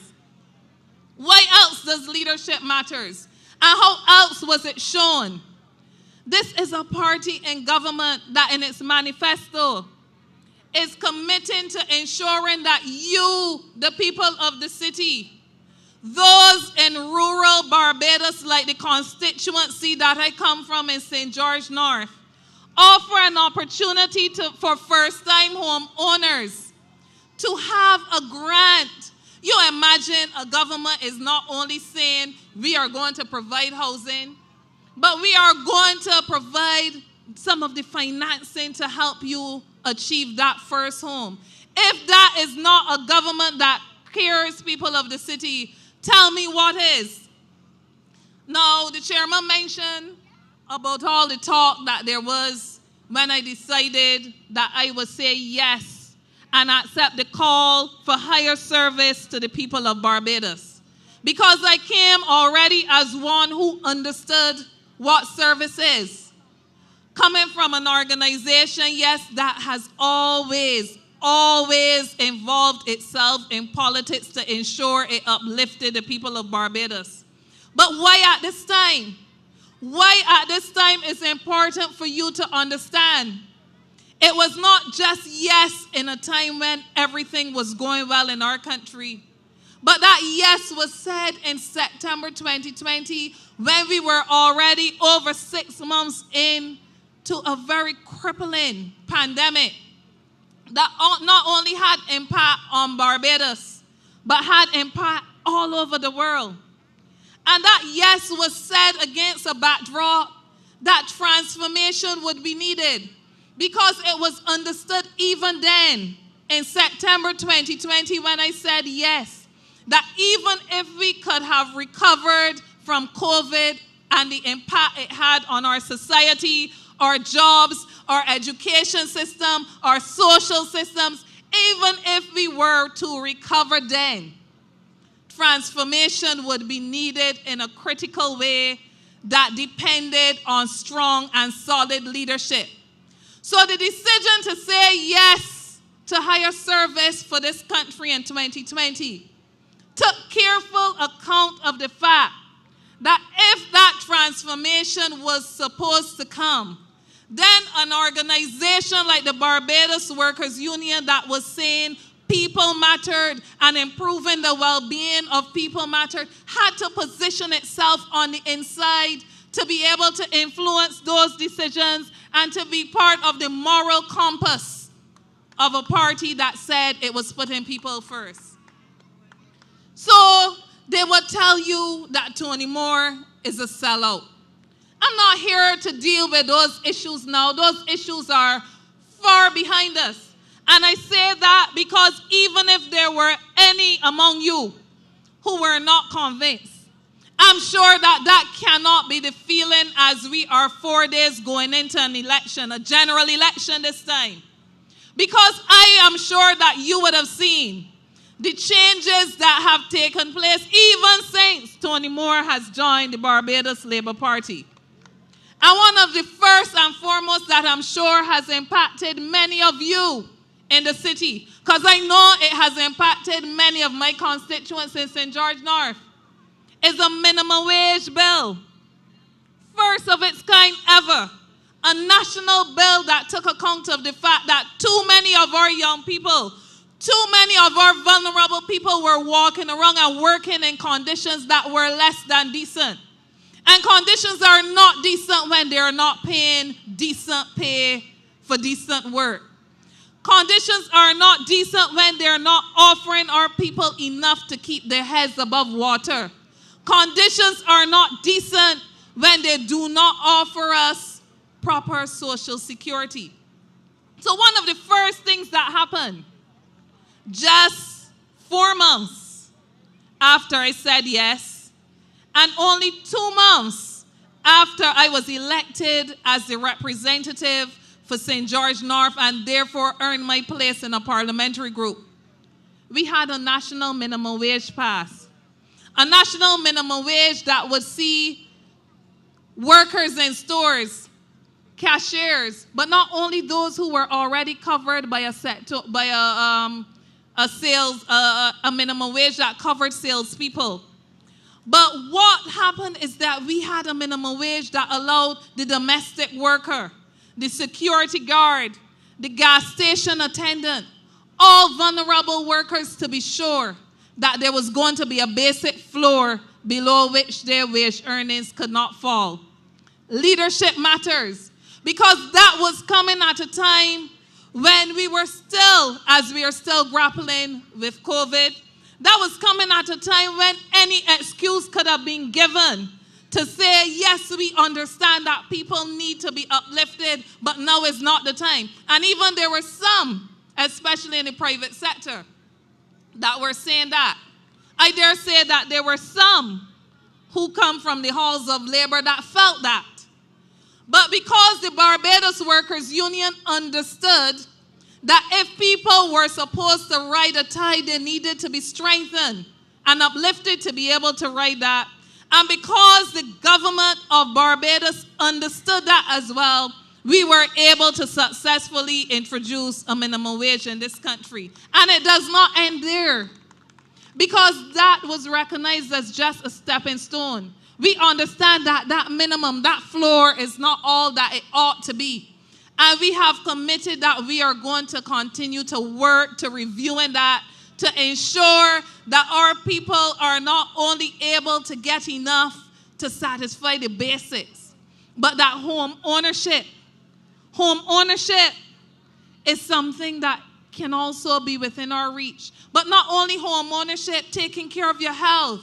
And so in the manifesto as well, you will see policies outlined for health insurance. How many vulnerable workers can afford health insurance? But this government is committed that they're not only going to deal with medical insurance providers, negotiate with them to ensure that better terms can come to those who already have health insurance, but that you, Nana, that you, the average person who is working in a debushing team, who is working in our NCC on our beaches, the average security guard, the average person who became a very key worker in this country, mind you, during COVID-19, that the average citizen can have access to the means that will help them become a safer and healthier citizen. Leadership matters. Leadership matters at a time when our young people can become so easily disenfranchised. And people like Corey Lane, sitting on a team with other people, the other members of this party, can continue to do the outstanding work that has been started from representatives in this party well before him. But even when I speak of the immediate past representative, the colonel, I would like to say up and on, but many would not appreciate that. But the colonel coming to you and taking over, and you can see the transformation that has taken place under his leadership. And I want to say to us in the city that when you go and vote for Corey Lane on January 19th, in just 4 days' time, it will be a continuation, more of good service, more of good things, more of upliftment coming to people of the city. Because these streets don't love you like Corey Lane. These streets don't love you like the Barbados Labour Party. And our commitment is one that you will see is not just words, but you have been seeing it in our action. And when you vote, you are voting for your future because you see where you were.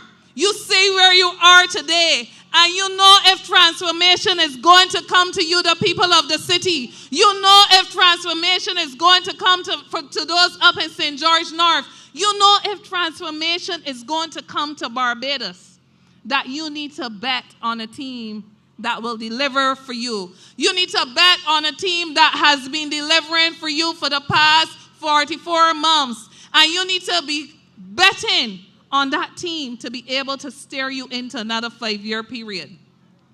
Transformation is needed in this country. In a post-COVID environment, there are many things that we will not go back to. Even when we think of our education system, there are many changes that are necessary. And I'm sure that when the next speaker comes, one of the following speakers, the minister who has served as Minister of Education, she'll be able to speak more about that. There's life as we know it that we will not get back to. And I don't know that there is any among us not only supporting us here in Emmerton, but any who would be listening, any who has been observing everything that has happened in this country over the past 44 months, that can say with any conviction that they will want to bet on a team other than Team BLP. For sure, you can't go back to the ones who caused us to be experiencing downgrade after downgrade. You can't go back to those who took education from the grasp of your children and even from mature adults who wanted better for themselves.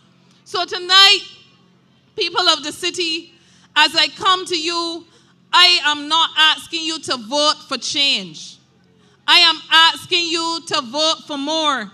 I want you to vote not for Tony Moore unless you're from St. George North. I'm talking to you, the people of the city, and I'm asking you to vote for more of the good things, more of the positive changes. I'm asking you to vote for the future that you want to see, the future that you want for yourself, the future that you want for your children, the future that you want for this country. And as you vote for that, and as you exercise your franchise, and as you determine that you are not going to stay at home, but you are going to go out in your numbers, and you're going to vote for that future, I know that your vote can only be one place, and your vote is going to be red. Your vote in the city is going to be red. It is going to be for Corey Lane. It is going for the Barbados Labour Party. It's going to be more coming to this country. Good night, people of the city. God bless you. I love you. Take care, and see you on the 19th in your numbers, voting for a safer Barbados with the BLP. Thank you.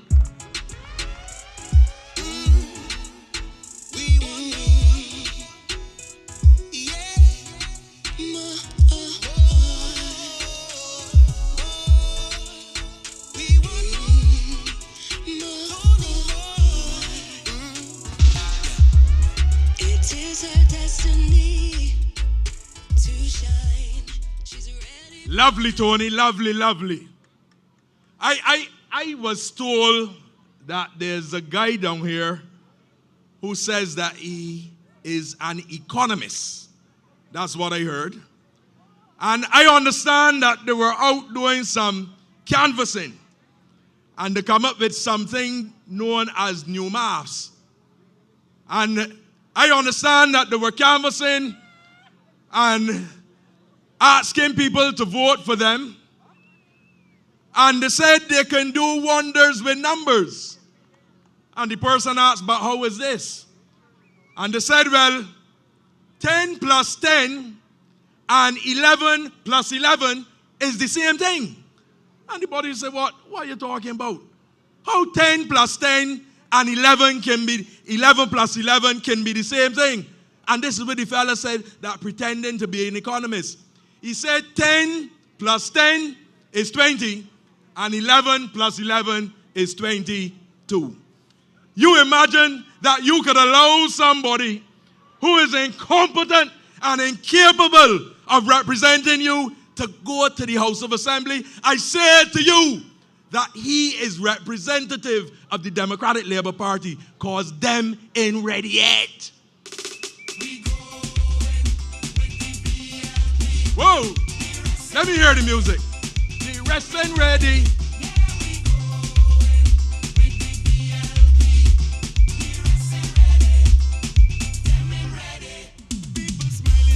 They ain't ready at all. And we cannot allow this incompetent group to come back to manage the affairs of this country. Absolutely not. Because if we do that, we put at jeopardy all of the success and all of the gains that we have made in difficult times.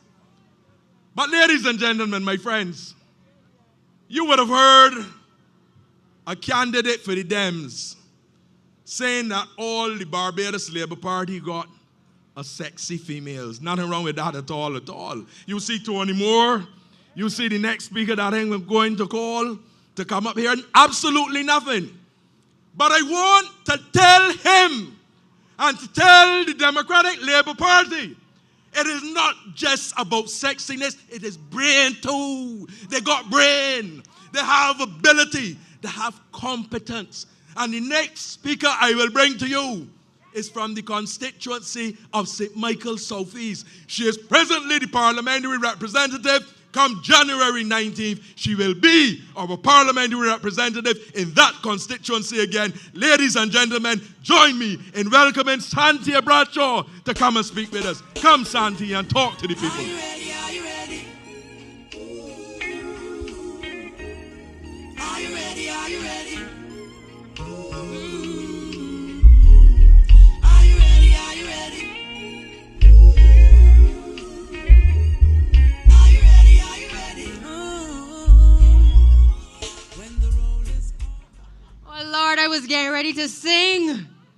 When the roll is called up, we will be standing tall up. Only the fittest of the fit will survive. Good night to the city. Good night. Good night, Barbados. Good night to all who are watching online. Good night to all who are hearing my voice. I am going to be short tonight, not because I don't want to be here with my St. Michael family, but I do have another meeting, and I rush into that meeting. But I could not be on a stage for Corey Lane. And I want to tell you tonight that one of the things you heard Rudy speak about people making sacrifice in politics and about it is more than about beauty, it's also about brains. And I want to say to you tonight that I am comfortable in my heart of hearts that the person who now comes before you to put themselves forward to you to be the next representative for the city is a good man. It is a man that has heart. And you know, it is interesting. Sometimes when candidates are chosen, sometimes people have a little money in their pocket. Sometimes people have a history with the community. But for me, the most compelling thing about people who come to public life and put themselves forward is people who care about people. Because you can have all the money in the world. You can come with all the pretty talk and all the promises. But if by the things that you have done throughout your life before you come to public life, it has not been about people and the transformation of people and about making life better for people, you are wasting the people's time. And I've had the fortune of being able to work alongside Corey and to see Corey do for people not just in the city, but across the length and breadth of Barbados. Whether it has been youth programs, whether it has been with the household mitigation grant, where if I don't know if we didn't have Corey Lane in that position with an understanding and an empathy for the challenges that people, the most vulnerable in our communities, face, I don't know what we would have done over the course of the last few years. And people may talk about he's young, he's new, but that's okay. He's new to the political arena, but he's not new to the battleground of the most vulnerable and what is required in order to help to uplift people. That is what matters. So you have people who have come to you, whether they're economists or they're not economists, I don't know. I prefer not to speak on platforms about the other side.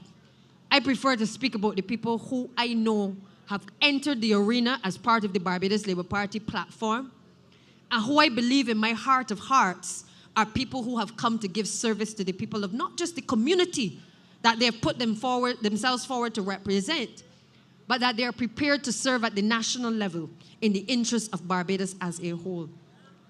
And the truth of the matter is that, and we've heard it, Corey has some big shoes to fill. Lieutenant Colonel Bostic, for whom many of us will forever be indebted for the sacrifice that he would have made, not simply in the city, but to this entire country. The people of the city owe him a debt of gratitude, as do all of us. And I said it before, I watch your former representative not being able to be on the front line with you, but watching him have tireless nights as a member of the Barbados Labour Party candidate, working in your interests, in your name, to make sure that we were able to face the toughest of times and that he remained not necessarily on the front line, but in the background trying to secure and to make sure that less people were able to die as a result of COVID.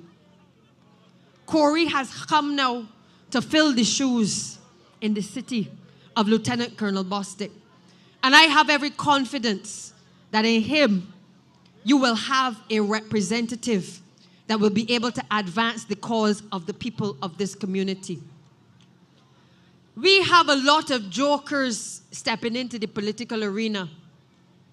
People who believe that they can wake up one morning and decide to show themselves as persons who want to throw themselves into the ring.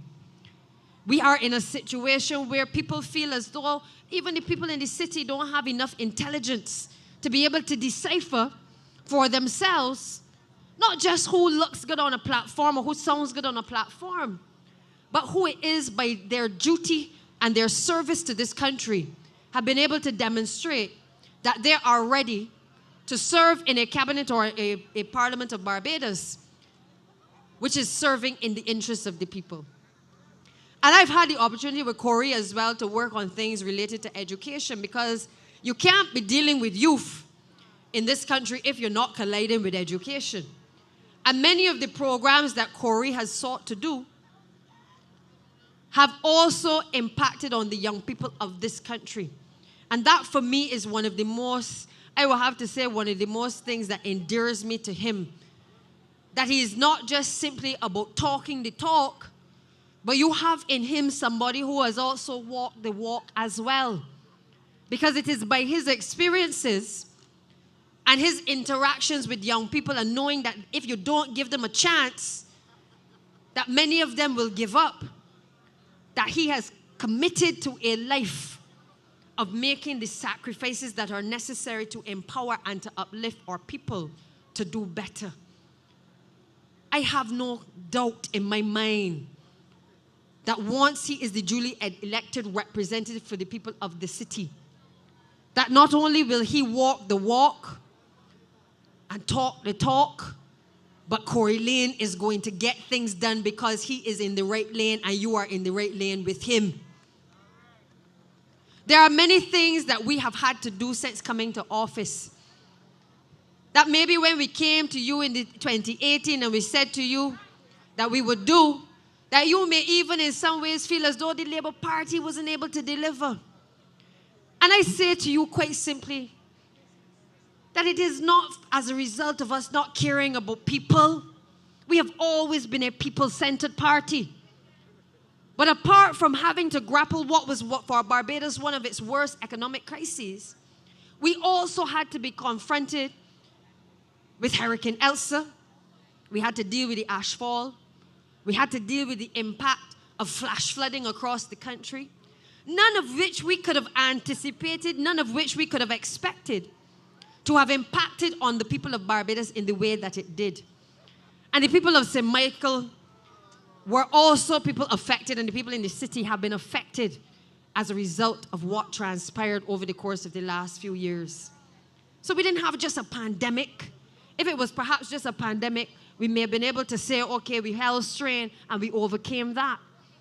But I recall in the city, having to then be confronted with things like ashfall in relation to our schools and our houses.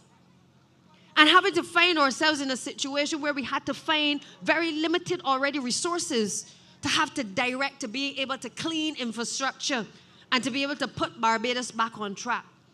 Many of you may not recall, but I'm going to remind you because it is important that we come to these platforms. It is not just about criticizing the Democratic Labour Party or telling you why you should vote for Corey Lane, but it is also about letting you remember the journey that we have traveled over the course of the last 3.5 years to get to the point where we are today. And you may recall that in a matter of about 48 hours after the ashfall, Barbados was able to open back up the airport. It was able to get businesses clean, all of the various businesses across Barbados. We had a full operation because we understood that even though we are down, we are not dead.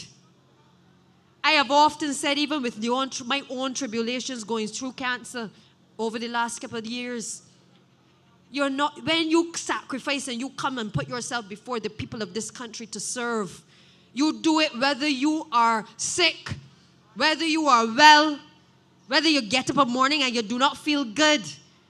You come and you put yourself before the people and you serve the people in the interest because they have put you in a position to serve.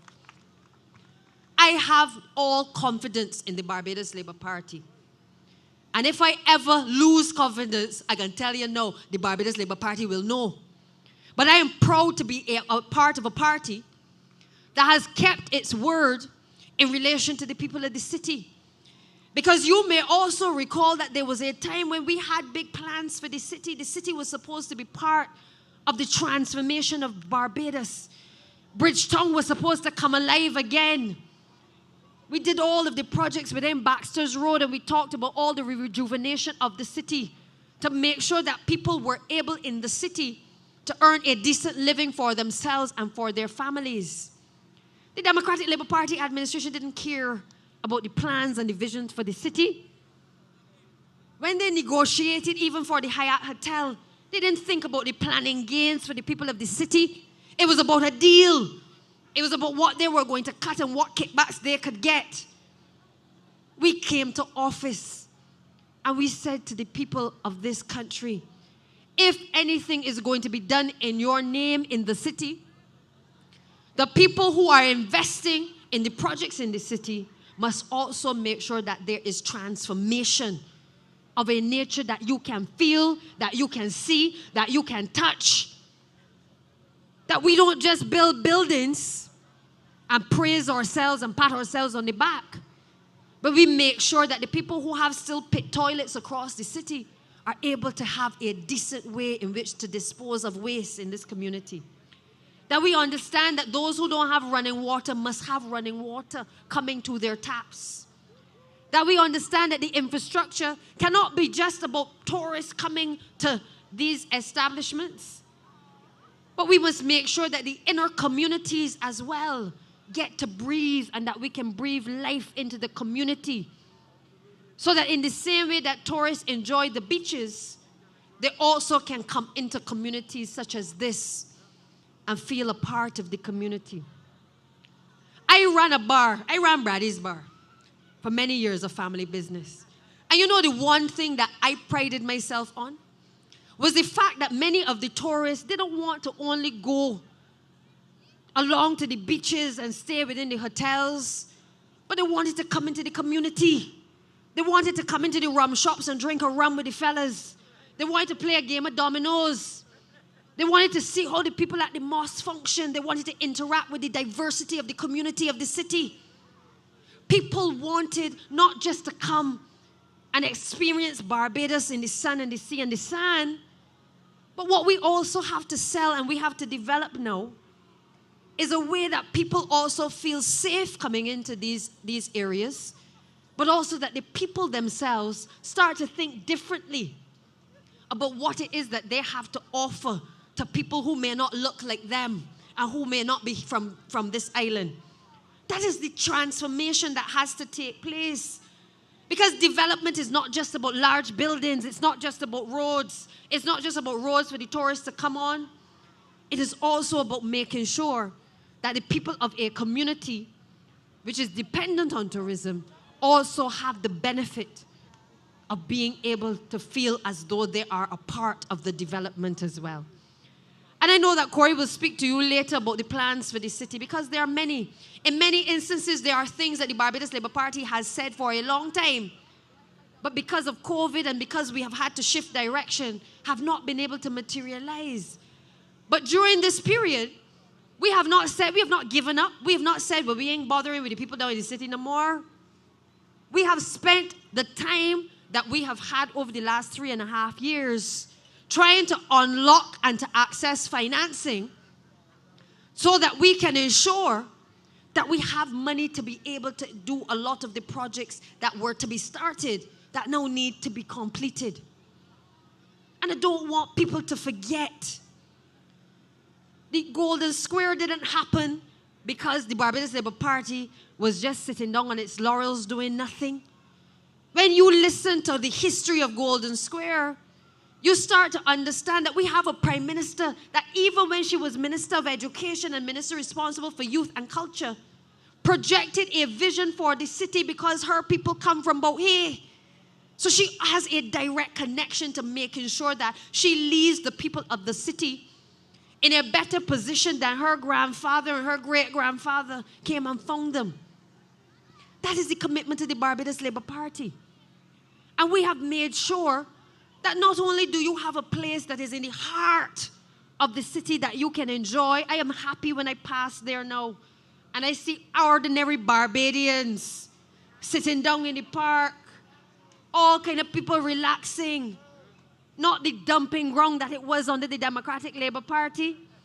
And when you go across by the bus stand, another set of transformation, because we believe in people and being able to take people from where they were and improve the conditions that we have found them in. So when we build out the kiosks for people to be able to vend, it isn't because we don't have anything better to do with our time.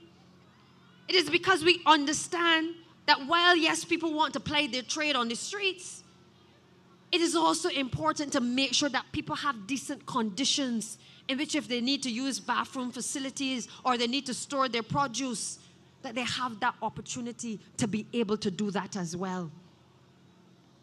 We understand that people are hurting. All of us are feeling it. I have a constituency that has the largest housing area in the country. I ain't got it easy either. But I've always said, and I've said it to Corey Lane, that we are one when it comes to St. Michael as well. And we have a lot of commonalities. We have a lot of things that bring us together between St. Michael Southeast and the city. And I say to you tonight that long shall that relationship reign. Because I will continue to walk with Corey even after he brings home the seat here in this constituency of the city on the 19th of January. I will continue to walk with him and to work with him. As I did recently, we had a meeting with the Muslim community. And I'm grateful to the Muslim community for being able to embrace us in that way. Because we are a party that understands diversity and inclusivity. And we understand that we didn't just fall out the sky.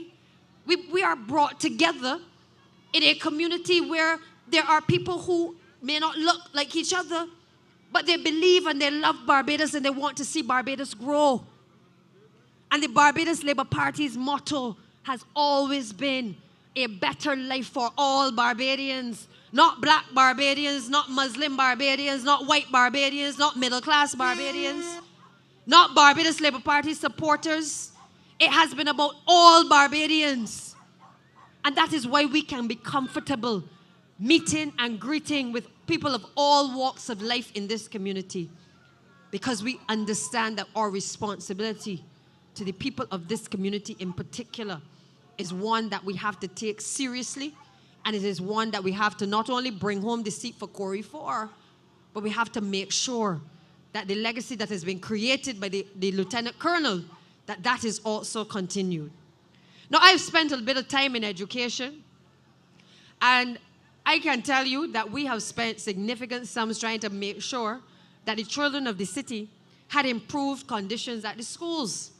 And we've done so because we found that the people in the city were often neglected as a result of resources not being able to be applied. Because Jeffrey was in opposition with me, and you would know what was happening for a long time. If you were not part of the then Democratic Labour Party administration, the resources were not trickling down to the constituencies that were held by the Barbados Labour Party. So I had a situation even up in St. George with Minister Glenn Clark at the time, where for many years, because he held that seat for so long, a lot of the resources that needed to be directed to the schools in the community were often not allocated because they felt as though, not that they were stopping the children from going to school, but they felt that they were putting a spoke in the wheel of a Barbados Labour Party representative. We had the same issues in the city because Jeffrey toppled them and won the city prior to winning the seat in 2018. And for a long time, a lot of the infrastructure at the schools was neglected. You have all come within this election to see why over the course of the last 3.5 years, I have not had cooperation from some of the unions in this country. Because I now face in St. Michael's Southeast a former head of the Barbados Union of Teachers who is prepared now to run against me, who found it expedient to say to the people of this country that, you know, we have problems in education, environmental issues here, environmental issues there.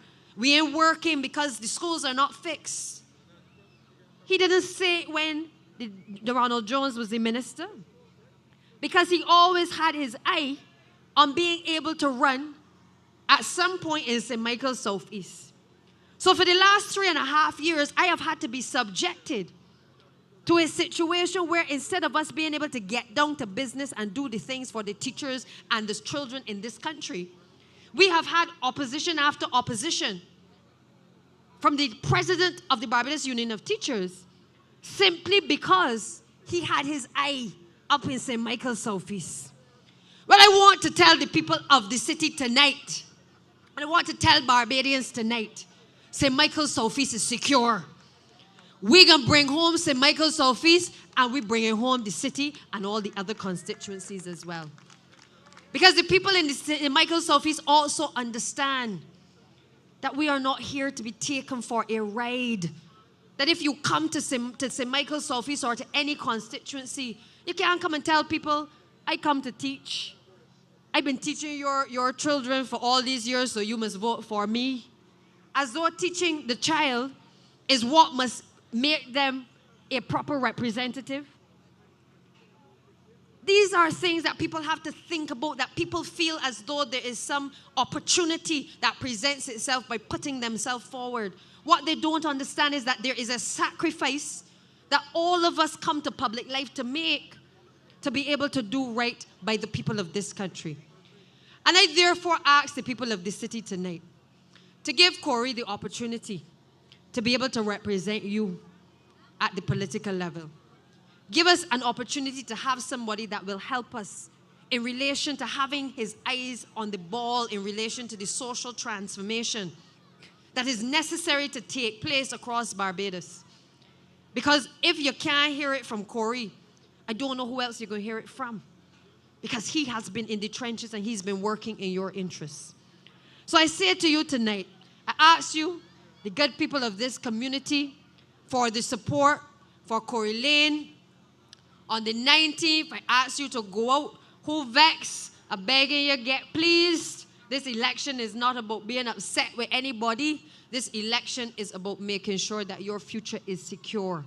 We have a lot of work to do in the Barbados Labour Party. And our future requires that we have a team of people who can help to shape policies that are in the interest of the people of this country. And I therefore tonight pray and ask you to go out in your numbers on the 19th. Give Corey Lane your support. Do not stand home. Come out and support him. Let us get ready for another victory. Let us be able to see red across this country. Let us do so safely, but let us stay in the right lane and give Corey Lane the opportunity to be the duly elected representative for the city. I thank you and good night. Are you ready? Are you ready? Are you ready? Are you ready? Are you ready? Are you ready? Are you ready? Are you ready? Friends, what color are we going to paint the town after January 19th? I can't hear you. Tell me again. Say it one more time. Sounds good, sounds good. Listen, you ever hear the story about Jack and the beanstalk? You remember that story? Where Jack was confronted, there was this giant. Jack ended up climbing the beanstalk and meeting this giant. The giant saying, "Fee, fi, fo, fum. I smell the blood of an Englishman, be he alive or be he dead. I'll grind his bones to make my bread." And then he see Jack and Jack run. And when Jack was going down the beanstalk, Jack said to his mother, "Get me the axe, get me the axe, get me the axe. This man that I will bring to you in the last election," he said to the people, "Get me the axe, get me the axe, get me the axe." And with that axe, he got rid of Fumble Stewart. Ladies and gentlemen, I want you to join me in welcoming to the stage a young man filled with passion and filled with commitment. A man who every single day works tirelessly on behalf of the people of St. Michael's South and on behalf of the people of Barbados. Ladies and gentlemen, join me in welcoming our candidate and the next representative in the constituency of St. Michael's South, Kirk Humphrey. Come up, Kirk. And To the constituency, Barbados Labour Party, we voting BLP. Tell them we voting free. Tell them we voting free. Tell them we voting. Yes, we voting. Tell them we voting free. Tell them we voting free. Tell them we voting free. Tell them we voting. Yes, we voting. Tell them we voting free. Well, the kids needed a party, Billy. They say you want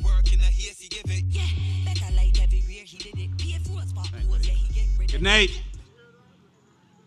Good night. Good night to the good people of the city. It is my pleasure to be here to say a few words on behalf of my very good friend, Corey Lane. And all of us as politicians, when we come to the microphone, that's our opening line, my good friend, my good friend.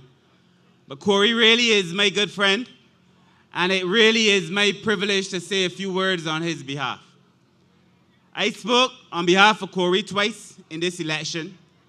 On each occasion, I said that I believe Corey will make such a wonderful part of the program, such a necessary ingredient in the recipe for the development of this country. And I'm asking the people of the city to give Corey Lane their fullest endorsement. I will say a bit more about Corey soon. But before I speak to Corey and about Corey, I feel as if we all must give Lieutenant Colonel Jeffrey Bostic a round of applause. I really do. And when I say to you that Jeffrey Bostic is a great man, I mean it. And I sit very close to the Lieutenant Colonel, the most honorable Lieutenant Colonel Jeffrey Bostic in the cabinet, and that we have wonderful conversations on a number of serious issues facing this country.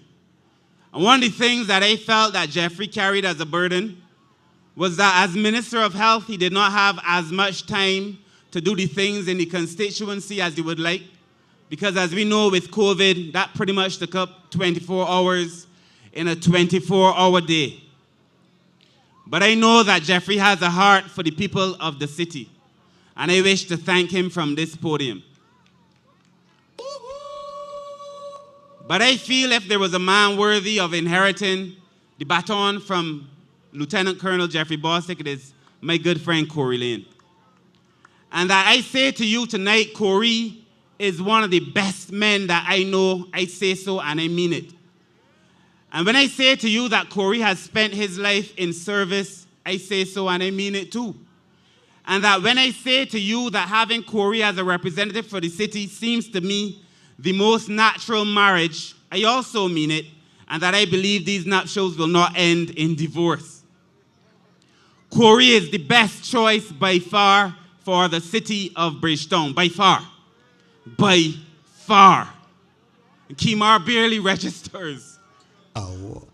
Corey Lane is a very good man, a knowledgeable man, an experienced man, a compassionate man, a man of the people.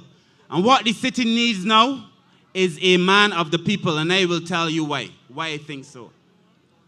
People say about Barbadians that we are docile. People say about Barbadians that you can do anything to a Barbadian and get away with it. They said so all over the Caribbean.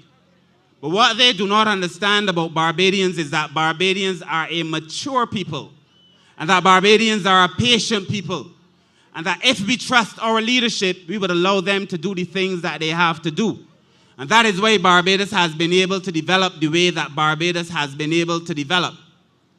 But what I also know about Barbadians is that if you take them for granted, they will make you pay for it. And it was clear to me that the Democratic Labour Party took Barbadians for granted and had to pay for it. And having paid for it, by losing every seat in the last election, they come to you now and suggest to you that what you did was undemocratic, because you could not choose to vote out every single member of a Democratic Labour Party government that took you for granted. And they're asking you now to vote for them not by virtue of what they're proposing to do, not by virtue of an apology for what they did, not by virtue of plans and programs to lift you up. No, they're asking you to vote for them simply because they feel that you are going to vote for an opposition. Not because they have an idea how to run a government. They hardly have an idea how to perform in opposition. But they want you to vote them into a government. And in communities like these, communities like the Pine where I grew up, Licorice Village where I was born, Britton Hill and Bayland, where I represent communities that are, for the most part, economically depressed, you need somebody who is going to look after your interests. And whether it is the Barbados Labour Party or the Democratic Labour Party, I care only about lifting up people. And I know Corey Lane cares only about lifting up people. And that I say to you tonight, even as a member of the BLP, that there are times that I look back on communities like this and communities like the Pine, and I say to myself that more could have been done for poor people. BLP, DLP, any party. And I say to you as well that when I look at what Mia Motley has done in 3.5 years, she did a lot for poor people. A lot for poor people in this country. And so what we had really was a tale of two cities, like the Charles Dickens novel. In our case, you know that you are about to have it good. And on the other case, on the other side, you are faced with despair. On the one hand, you are seeing an age of wisdom in the Labour Party and in our manifesto. And on the other side, you are seeing the age of foolishness in the Democratic Labour Party and their manifesto. I say to you tonight that the choice is clear, and that what is being offered as policy and program by the Democratic Labour Party will not lift you up. You do not have to believe what I am saying. You do not have to walk in faith. But if you were to take a look at the city already, the city is already beginning to transform. Take a look at the city now and compare what you see now to what was there when we came into office. The city is already beginning to transform. You can go now and spend some time in the Freedom Park. You saw what we are doing with the Constitution River. You already see that we are putting aerators in the waters there to make sure that it is beautiful at night. We're saying to the Hyatt that if the Hyatt decides to be built in this country, as it will be, 10% of the Hyatt has to be owned by Barbadians. These are important things. The Hyatt also must engage in what we call planning gains for the people. So that if you want to build, you have to do some work in the city too and pay for it. Do some work in the Bay Land and pay for it. And make sure ordinary people benefit from this transformation. A tale of two cities. But I believe that in politics, if you're going to make a decision, you make it on three things. What people have done, what they are doing, and what they say they are going to do. I will not get in tonight to what the Democratic Labour Party has done because you know it better than me. But look at them now and what they are doing. They are falling apart in front of your very eyes. They can barely keep it together now, even as they attempt to be an opposition.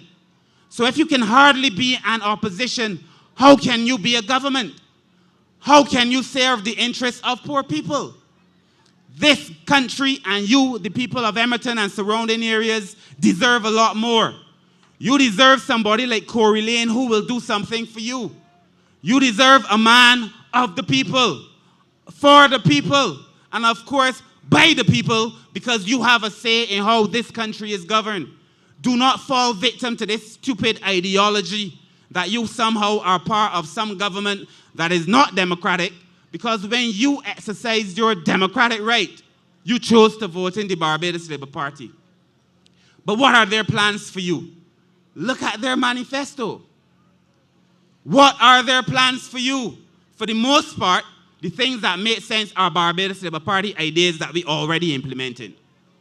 The other things that don't make sense and cost a lot of money are things that will cost this country so much money, but yet Verla says the country is so broke that we cannot play public servants, but come in with a program that is going to cost the country more money. Makes no sense.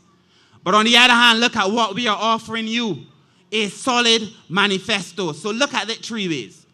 If you want to have a serious policy conversation, you have to look at how needs are met, how problems are solved, and what opportunities exist for you to advance. When you were facing your greatest need in COVID, this government made sure that in a real way people had something to eat. I saw soldiers running around making sure people had something. This happened in very few countries in the world. And at the end of the day, every day, the Prime Minister and the Cabinet looking to make sure, counting numbers, and if people ain't get through, ordering more food supplies so that people could eat in this country, making sure that your needs are met.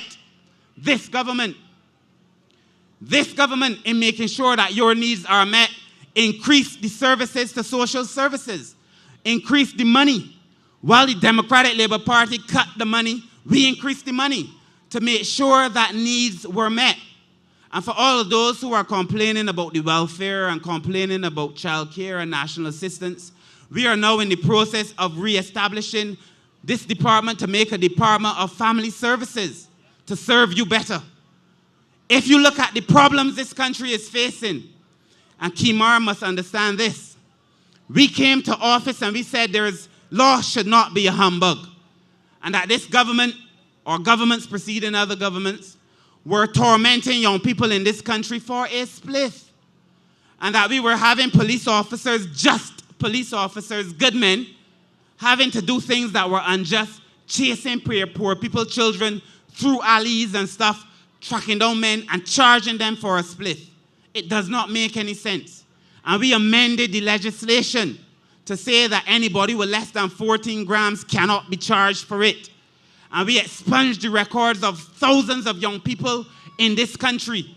And that is important because if you want to get a job, you won't get a job if you got a charge on your sheet. And so we expunged the records of thousands of young people so that they could get work in this country.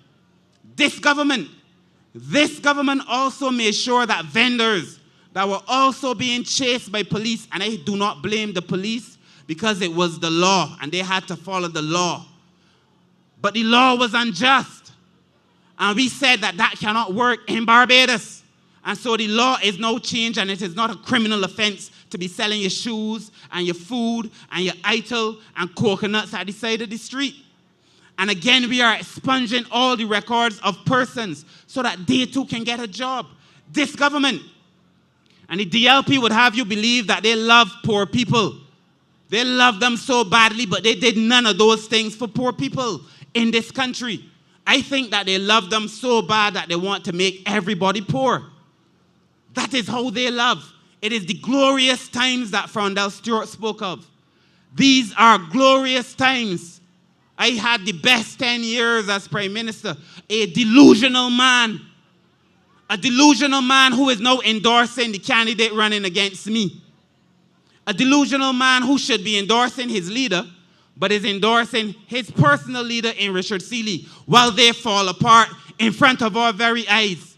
They are dismantling themselves, capitulating in front of you and asking you for a vote, have no discipline at all, and want to govern a country where, what, when, why, how. They cannot do it. Worst opposition in history. Want to be the worst government in history. And it is hard to be the worst government because the government of 2008 to 2018 is the worst government anybody could imagine. And the worst opposition about to do them even worse. They took the cake. But what is about to happen going to take the cake, the bread, the cookies, the biscuits, the flour. Worst administration in history. But we are also offering you opportunities for you to advance in this country. More training occurred in Barbados in the last 3 years than under the DLP in 10 years. More training for young people occurred. We made sure young people are able to get better in this country. I said to people that if you stay true to what we are doing in the blue economy, there are going to be thousands of jobs. Listen out for it. You will see it soon in the newspaper, training to be what we call STCW certified. Standards of Training, Certification, and Watchkeeping. That would allow you to get jobs enough on cruise ships in Barbados, and they want to hire Barbadians because, don't mind the DLP, Barbados was good to the cruise industry. Not because we are good to the cruise industry alone, but because we are a country that is driven by virtue and value and principle. That is who we are. And so don't let them come and tell you anything else. You would also appreciate that we taught thousands of young people to swim. And then after they learned to swim, we then made sure that they learned to sail. And I can report to you tonight that we are now employing at least 10 to 12 young people to work in boats in Barbados. They got jobs from it. Making sure that we empower people in real ways. This government is looking after your interests. This government that Corey Lane will be a part of is going to make sure that people in this community get through. And I ask myself, what is it that Kimar Stewart is coming to do? Who is he coming to humbug? I saw Kimar canvassing the other day. One of my friends told me that they asked Kimar, what are your plans for the community? And after stuttering for 2 minutes, he said, you got to look in the manifesto. No plans. Not a plan. And it is a problem that is endemic in the Democratic Labour Party, because if you ask any of the new candidates what their plans are, they have none. And if you ask the old candidates what their plans are, it could only to get richer again, because the money drying up. You did not prosper under the old guard. You will not prosper under the new guard. What are they coming to offer you? And you saw an economist in Clyde Maskell the other night. Y'all heard Clyde Maskell? Clyde Maskell is a first-class economist. Marsha Cattle, Ryan Strawn. We have access to Avanash, top economists. And they want to compare Kimar Stewart to Ryan Strawn, to Avanash Prasad, to Clyde Maskell. These people making jokes about serious things. And you ask Kimar Stewart, what is your history of servicing young people? You try to compare him to Corey Lane. Look at his record and compare it to Corey's record. And I have no axe to grind with Kimar, because I feel the DLP treat Kimar bad. And that if he had come back to the Labour Party, he would get treated proper. I have no axe to grind with him, but you ask him about his record. Corey has done so much for poor people, so much for young people, so much for this country, and not a hint of arrogance in the man. A good man. I look forward to after the 19th of January having my brother on my border in the Bay Land. I look forward to us having joint programs, joint community interventions, joint developmental programs to help poor people, young people, old people in this country. My community, many of my old people tell me, Kirk, I like Corey Lane bad. That Corey Lane has been looking out for them. So when we come together, it is going to be nothing but fire and good service for the people of this country. So I stand here tonight and I ask the people of the city to do that which is in their interest. Not in Corey's interest, not in my interest, not in Mia Motley's interest, but to do what is in their interest. And to pick as their representative the best choice by far to service this community. To pick a man who has a record of making sure that young people are good. To pick a man who will form a part of a team that understands what it means to be able to attend to the needs of people who need help. To serve a man who is compassionate, intelligent, and kind. To serve with a man, or to have a man serve you who will put your interests first. Corey Lane offers the kind of humble leadership that is the kind of leadership that Jesus espoused. Put the people first. That is the man. So you have a choice. You can choose a Democratic Labour Party government that has been very clear about their mission. 30 people all vying to be opposition leader. 30. Ronnie Yearwood, he won't be opposition leader. He just said the other day he won't be the best leader in the Caribbean. Richard Seeley, he won't be opposition leader. Verla, Lashley, and everybody. It's like a joke. I want to serve in a cabinet that is focused on you. I want to help my Prime Minister, Mia Motley, serve you. There is no fracture in this Barbados Labour Party. Corey Lane does not come into a broken political institution. Corey Lane joins the oldest political institution in the English-speaking Caribbean with a history of servicing poor people. So tonight, your choice is between a Verla de Pisa and a Mia Motley. And I ask you to choose Mia Motley. Your choice in the city is between the Democratic Labour Party and a lot of fringe parties and the Barbados Labour Party. And I ask you to choose the Barbados Labour Party. And your ultimate choice, your real choice, the person for whom you must place an X, who will guarantee that your children and their children are good. Your choice is between Kimar Stewart and Corey Lane.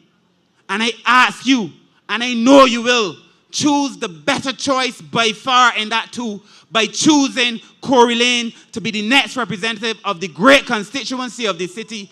Go to the polls in your numbers, come out early, bring your umbrella if it rains, bring your sunblock if it is hot, put on your comfortable shoes, stand up and stay and wait and vote for my friend, your next representative, Corey Lane, for the city. Good night. God bless. We love you. Good night. Through the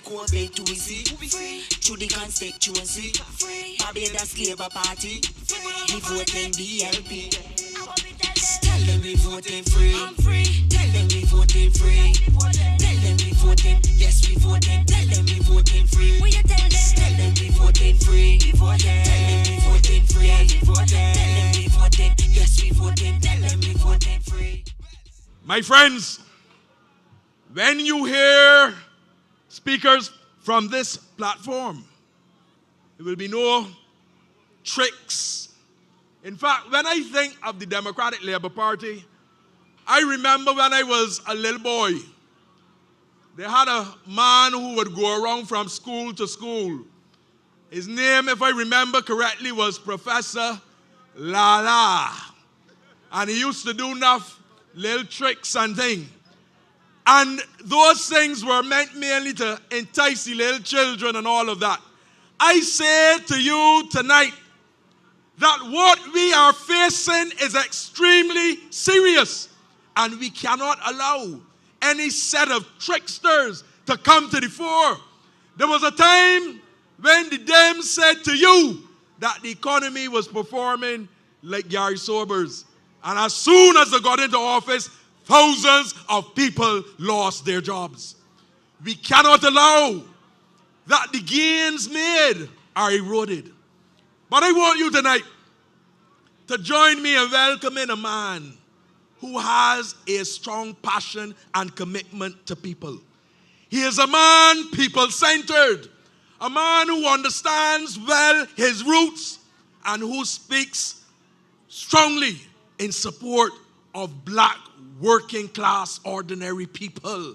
He is a man that understands that he must every day represent the interests of the people in his constituency and throughout Barbados. He is a man who is strong. He is a man who is committed. He is a man who comes from the east. You know what they say? The wise men come from the east. Ladies and gentlemen, join me in welcoming on stage the man who is our candidate in St. Michael East and the next representative in that constituency, Trevor Prescott. Trevor, come up and talk your talk, man.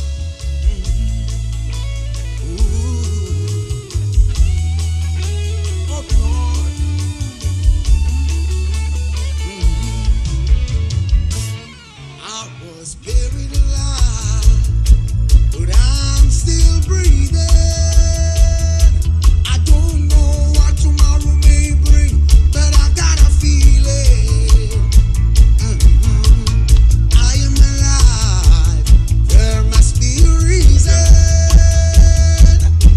I was given one more chance. My heart's still beating. Buried alive, but I'm still breathing.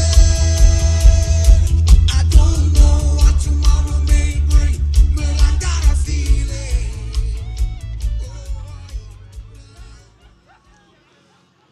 Good night to the city of Bridgetown.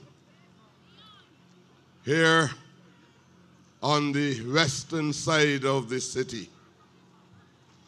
I worked, I almost say I live.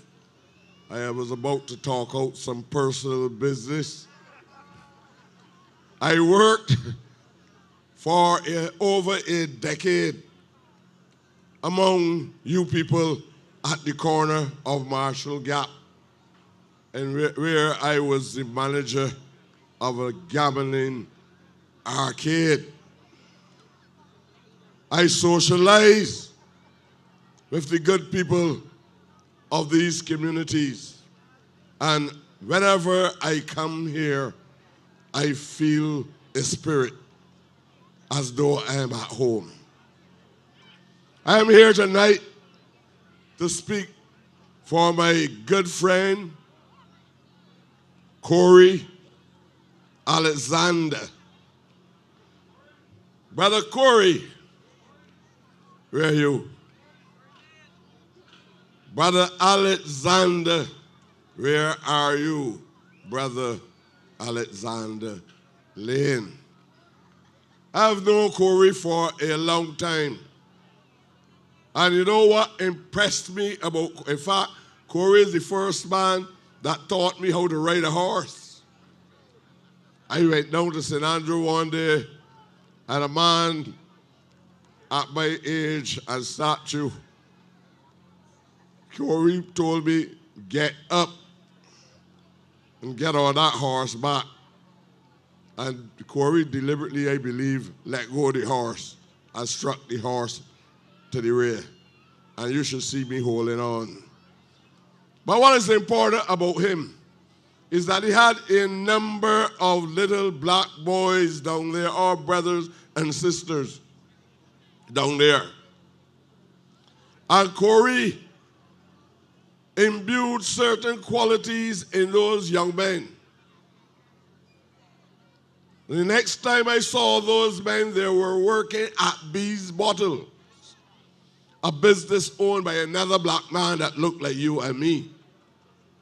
And that is my purpose, because I want all of you to be proud of who we are.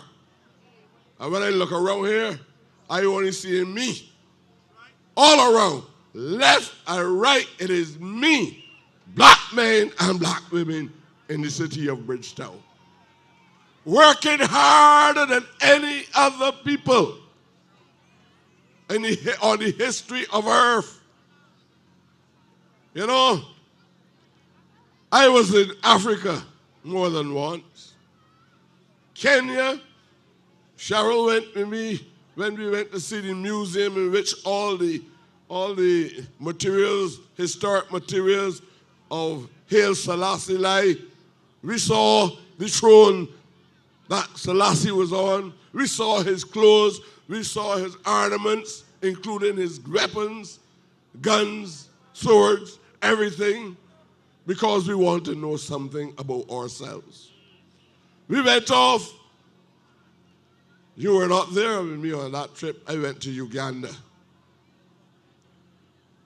where they say a man was like a beast in Uganda, a man by the name of Idi Amin. And the Western world paint the man as the worst thing in the world. But Amin said the people of Uganda must not only be ruled by a black man from Uganda, but they must own the lands of Uganda. I come here to come back home. I saw poverty there. I saw poverty in Kenya. I saw poverty in Ethiopia. Outside of the actual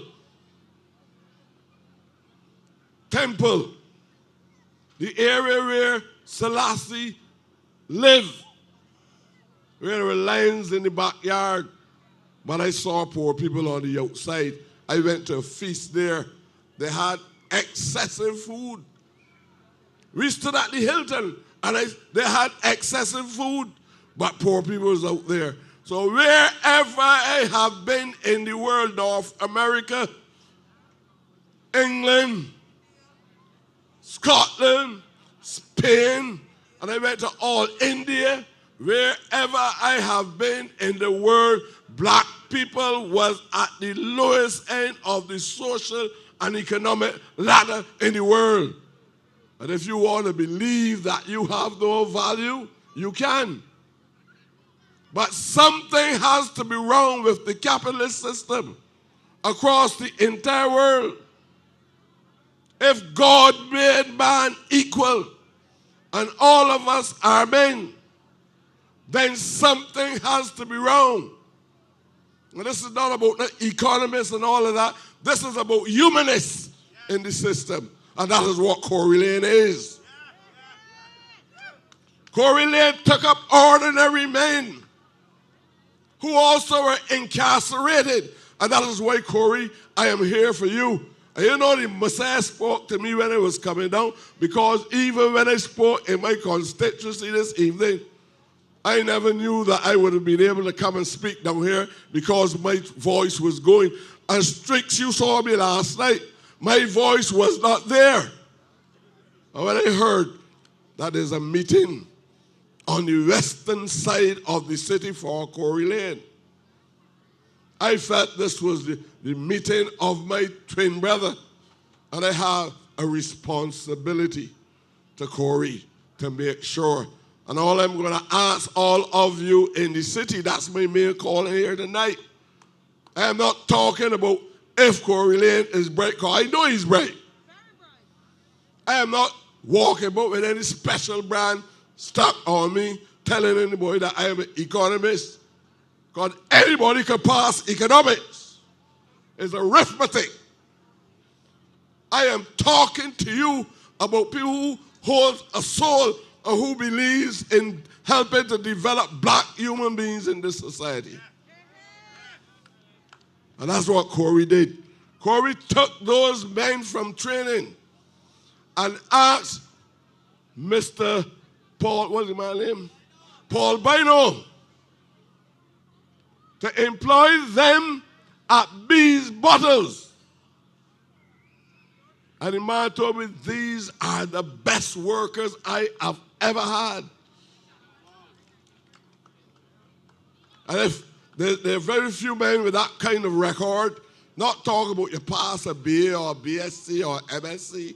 What that has to do with people, some of the most wicked people in the world achieve PhDs and MScs and all kind of that. And their brothers and sisters had no food. They had no house. They did nothing to help their families. They never rescued a young black boy or girl from any difficulty which they're experiencing.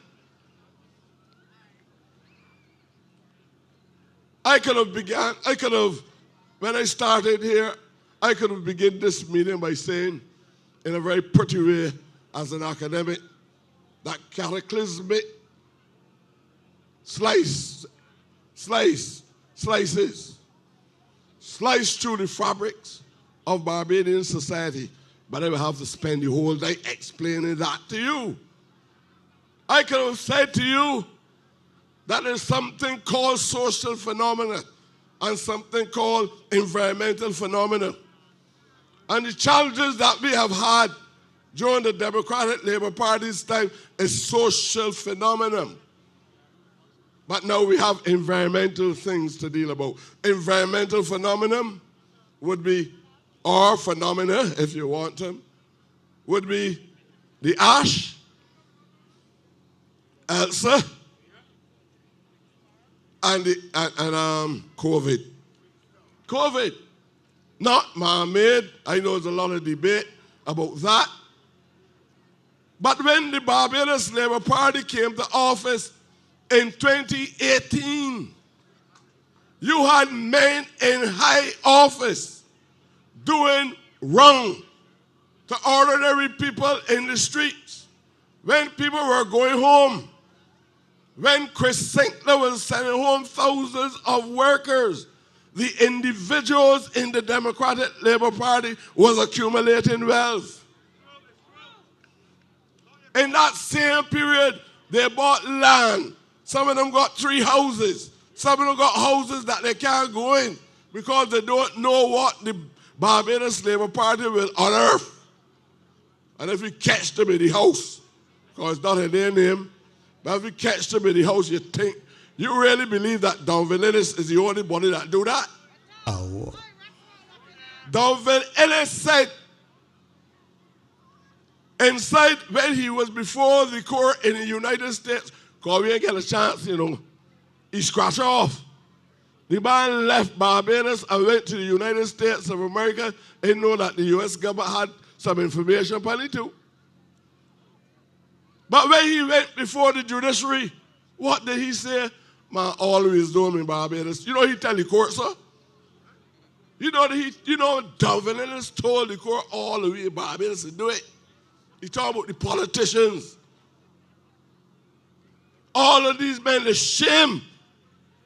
After getting defeat 30-11, and hiding on the cellar, only man in the DLP that went to town since 2018 is Michael Ashley, because he had to go look for some money in the law courts. Nobody has seen from the former Prime Minister since then. Not a statement in a newspaper, on the radio, on the television, not even on social media. I know he got a cell phone. Where was Ashley? But all of a sudden, these greedy men begin to re-emerge in the system. Want to get back in Parliament to push the hand in the cookie jar. Ain't satisfied with a couple millions, but want more and more and more and more. You really believe that serious men and women should be tonight thinking in any profound way about which is the best party to lead them into the future in these dark, complex times? Well, the God, another group that lay claims are purporting to be a political party. All these people doing is confusing the state, manipulating political systems, and hoping to pull out. Look, they are even more wicked than the TLP, because none of them can't save the deposits, but they're hoping to pinch off votes and hoping that the DLP government will come into place, so that they will eventually sneak in there and hope they will get some administrative. It is a ploy. They are trying to move around the system. You ever hear manipulating political systems? These men are fraudulent individuals in relation to the kind of thinking. They put Shahan in material things, but their thinking is also fraudulent. Because they know they cannot win.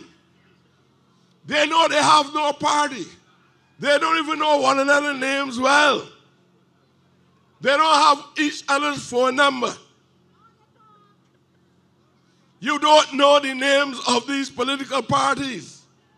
And they're asking over 280,000 black Barbadian people, because the rest of people can take care of themselves. You want to know that? Wherever political party in power, the Asiatic community and the black African community, they are the ones that are going to see hell, even with climate change. Because the houses that can get blown down in a hurricane, it's hard. Those people's houses don't get blown down, They go and steal. They follow all the building codes. They got big foundations. The poor people houses that got flat roofs and everything, this government is studying how to make these houses more resilient. More resilient. Because the poor people suffer in all crises at all times. I want us to be observant. In other words, Melovit once said, open your eyes, tune your ears, so you know what you see and you understand what you hear. That is a maxim that all black men should walk every day and think about. Open your eyes, tune your ears, so you know what you see and you understand what you hear. I see black men here before me tonight, so I know what I'm seeing. I see poor people here tonight because I know what I'm saying, and I know as I speak to you, I am addressing the things that I hear coming from poor people on the ground. Challenges of unemployment as a consequence of COVID. We don't analyze wrong, we know reality. We might not use logic, but there's a form of logic that is unique to working class people. They know when you're a fool, and they know when you're fooling them. They know if it's a crook, and point their fingers at other people and say, these people in the good, there's crooks. And they know who ought to be in jail tonight. Unfortunately, it is you. That the little things that you do. I heard Kirk tell you tonight, men in Barbados is getting locked up for little things. So, a little thing so, you know. And when the legislation comes to Parliament, you're hearing a big talk because everybody was hoping that when the time comes, they become part of the market of medical marijuana. When black men were smoking it, I talk it clear about it. When black men were smoking it day and night, small even since the legislation, the fact that the Parliament contemplated the legislation should have gone further. It is the only country in the Caribbean that has passed legislation to legalize medical marijuana. That you found it difficult to get them to accept marijuana for sacramental purposes. You can't use it, a little piece of it, for recreational purposes. I have to catch you downtown with anything that look like it. You got to prove yourself inside the magistrate court, and sometimes you're likely to end up with 21 days for an item that will soon be exported and bring millions of dollars into Barbados. As long as I am a member of the House Assembly, I know that Corey can with me. I know that Kirk can with me, because I will repudiate them if they don't stand by me on that principle. If men can export it, we don't ask you to let you want you to tell us smoke a field. But nobody can tell you that you got a church down there and you're a Rastafarian and you only allow 3 trees or 2 trees, and if you go home you can't smoke it because you got to smoke it in the temple or anything like that. And there's nothing in law that defines where a person's to smoke marijuana. So I want you to understand what is happening in this country. People looking for things, simple things, insignificant things. And that is our role. That is why I want you to give me Corey Lane. Because Corey Lane has a social conscience. And that is why I gave you the example of Corey and the men that work with Corey there in St. Andrew. Open your eyes. You know, Corey has a philosophy. I told him this morning once, and I tell Corey, you know, I said, you know this? You are me. You are being the same. But I am Corey because you are. That is a black philosophical point. I am because you are. When I look in the crowd, I see Trevor Prescott. When I look in the crowd, I see Corey Lane. When I look at Kurt told you he was born in Licorice Village. That is not Strathclyde. That is not Westmoreland. That is not even Belleville. Because the people who live in Belleville move out because they don't want any Eastern people living in Belleville. So the whites move out of Belleville, and the Indians, relatively smart, move in. But they made sure that no black people don't live out there. Not the Indians, are talking about the white people who ran it. And if you read George Lamb in The Castle of My Skin, is like a book written by a man called James Baldwin called Blues for Mr. Charlie. Blacks by one side. That kind of ignorance still is perpetuated in Barbados.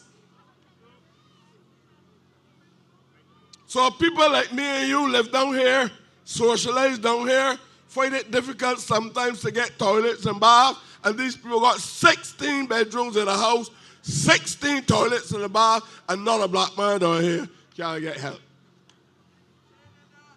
That has to change.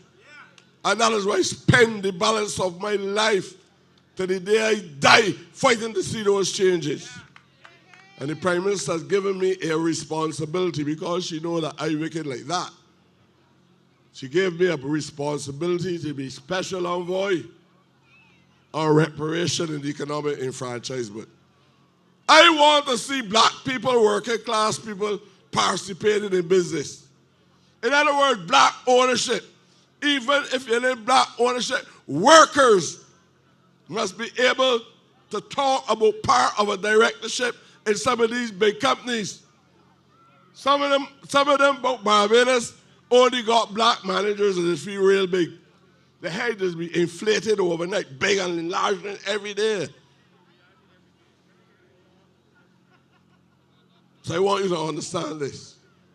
I want you to ponder on what I am telling you. You see, before 2018, we shouldn't be debating this. We rejected, absolutely rejected these people. The Supreme Court should lock up some men, you know. But we had to wait to come back to the electorate. For the electorate to say, 3.5 years ago, we don't want these men or these women. They are doing an injustice to mankind. And we reject every one of them. Never happened in the history of Barbados before. All 30 get sent home. It was like when they wake up in the middle of the night having a bad dream. No human being, I don't care how much political scientist you are, you can never predict that Barbadian people will wait for anybody so long. All of the Barbadians, you know how much votes the Barbados Labour Party get in the last election? 75% of the votes cast went to the BLP and then scrambling down there for 25%. And the night after the election, men slept on the cellars in Barbados. They don't want the wife see them, the mother see them, the children see them. Because the Barbadian people were the judge and the jury of wickedness.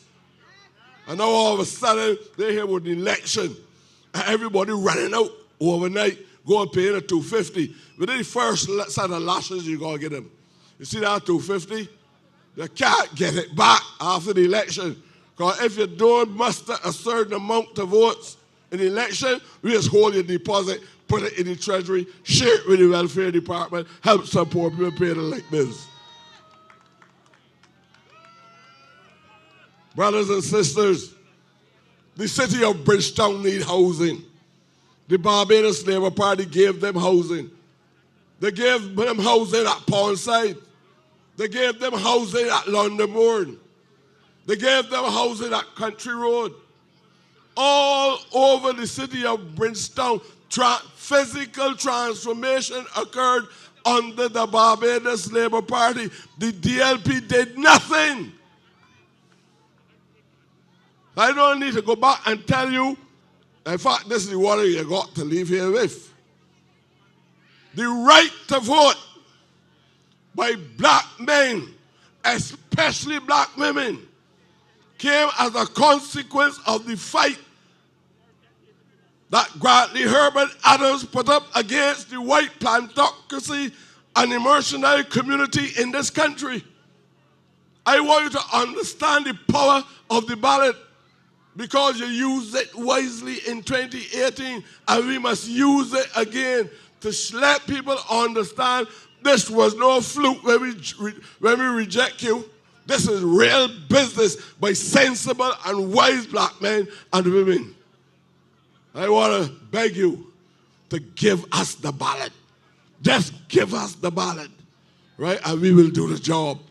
I am quite confident that based on what I saw or what I hear, you have no problem with Mayor Amor Motley as your leader. She is wise. She is intellectually sound. She is visionary. She is articulate. When she was at COP 26 in recent times in Scotland, the man asked, who is this? And a man said there was a great writer called Jonathan Smith. And he quote a very important number of lines in the stanza. And he said, he was talking about the wisdom which she has. And they say, Jonathan Smith said, and so they gazed, and so the wonder grew, that one small head can contain all she knew. I'm talking about the greatest leader in the Eastern Caribbean, Mayor Amor Motley. Don't mind what kind of challenges you see coming to me or anybody else. She is a reasonable woman. Don't mind the propaganda. She has foresight. The things that she has done on the difficult circumstances, right, must be respected, and they are admirable by those on the outside. How can she get this due with limited money? Look, when I first came into Parliament in 2018, first thing I had to deal with is the sewage plant in the city. One set of the sewage plant, I had not too long come from hospital, and scientists said I had cancer in my right side, and the Lord felt that I had to be here for a purpose. I could not walk. My friends were praying for me because everybody felt that I was dead. Right? That's why I'm a dead man. And I came back out that hospital, walking strong. You see, these same people left the sewage plant in the city without cleaning. They had 2 tanks. The first unit, all that was within was hardened, and trees were growing from down in the pit right up to the top. I had to call in Jose,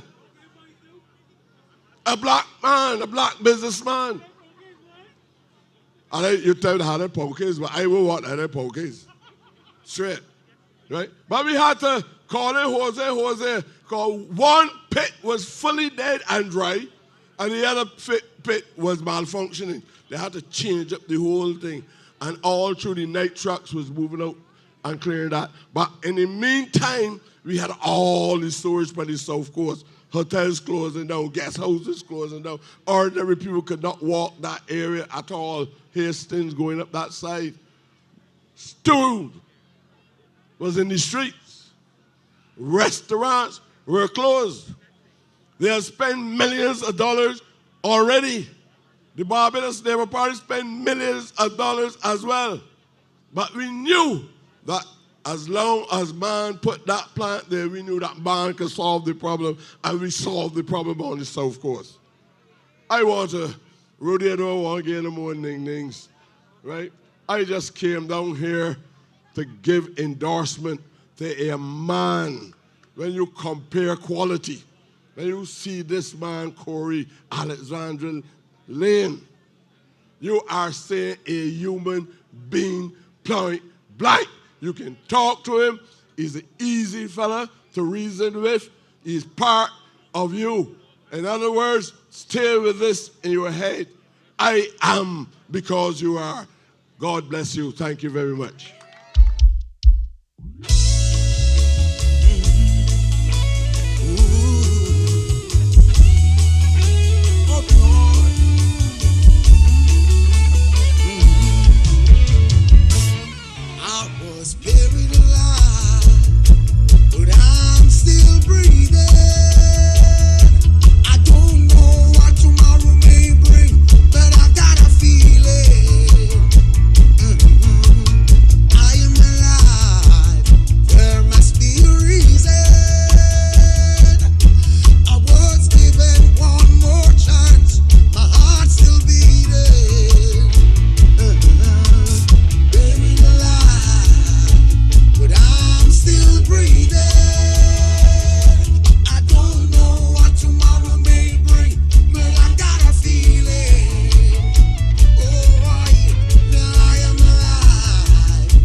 Ladies and gentlemen, I like that song.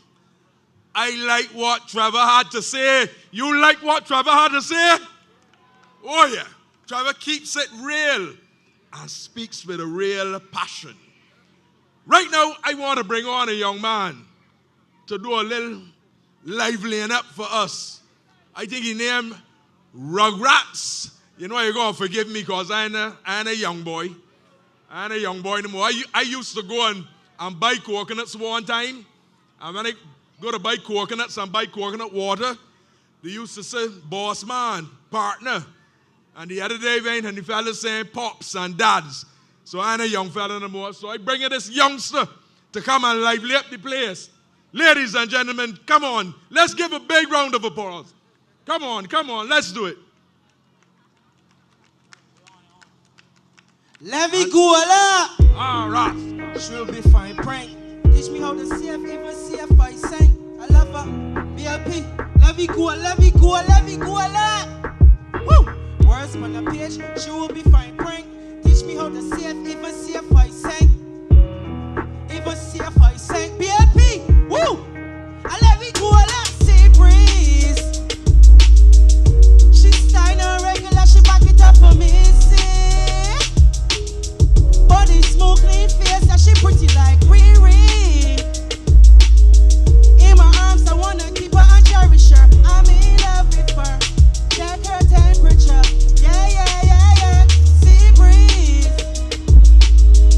She style her regular, she back it up for me. See? Body smooth, clean face, and she pretty like Riri. In my arms, I wanna keep her and cherish her. I'm in love with her. Check her temperature. Yeah. She love me bad and it juicy. Oh, she bottle, she's my fruity. Call me Rugrat when I inside. She love double cat like Spyro and hop and glide. She make me stand up at attention.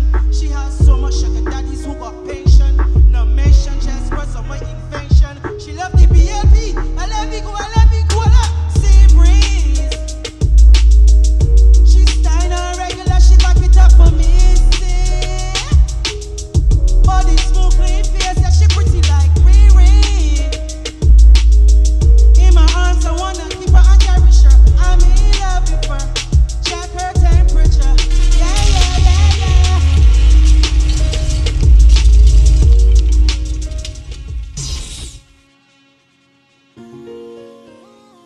Stand up for a positive change. Stand up for a positive change. Let me go. Stand up for a positive change. Stand up for a positive change. Stand up for a positive change. Stand up for a positive change. Oh, who just talking? I want on a vote. Vote for Corey Lane, he gon' surely support. He's a living proof, not a joke on the sport. He's a living proof, thank me when you vote. Oh, who just talking? I want on a vote. Vote for Corey Lane, he gon' surely support. He's a living proof, thank me when you vote. He's a living proof, thank me when you vote. Investment in project and use and gathering. Pace and hustling, everybody. Enough more, everybody. Enough more. Saddle your thoughts, how this can miss you. Chances, now this can bless you. If I was you, I would have voted too. Now I could afford to buy plenty food. Oh, who just talking? I want to vote. Vote for Corey Lane, he got surely support. There's a living proof, thank me when you vote. There's a living proof, thank me when you vote. Oh, who just talking? I want to vote. Vote for Corey Lane. Vote for Corey Lane. I love you, Guala. Exotic and had the head full up. Devil on the shoulder, brains are true. This is what you mean when you say you have a Lucifer. This is what you mean when you say you have a move along smartly, jealousy ways and cunning. Don't chat to me, boy. If you front and back, finger in a that love woman in a that girl, we turn back, we forget. Oh, who just talking? I wish one of the best. Jump on the counter, express happiness. This is just the way how we do where we flex. This is just the way how we do where we sex. Oh, who just talking? I wish one of the best. Jump on the counter, express happiness. This is just the way how we do where we sex. This is just the way how we do where we sex. BLP, let me go. Woo!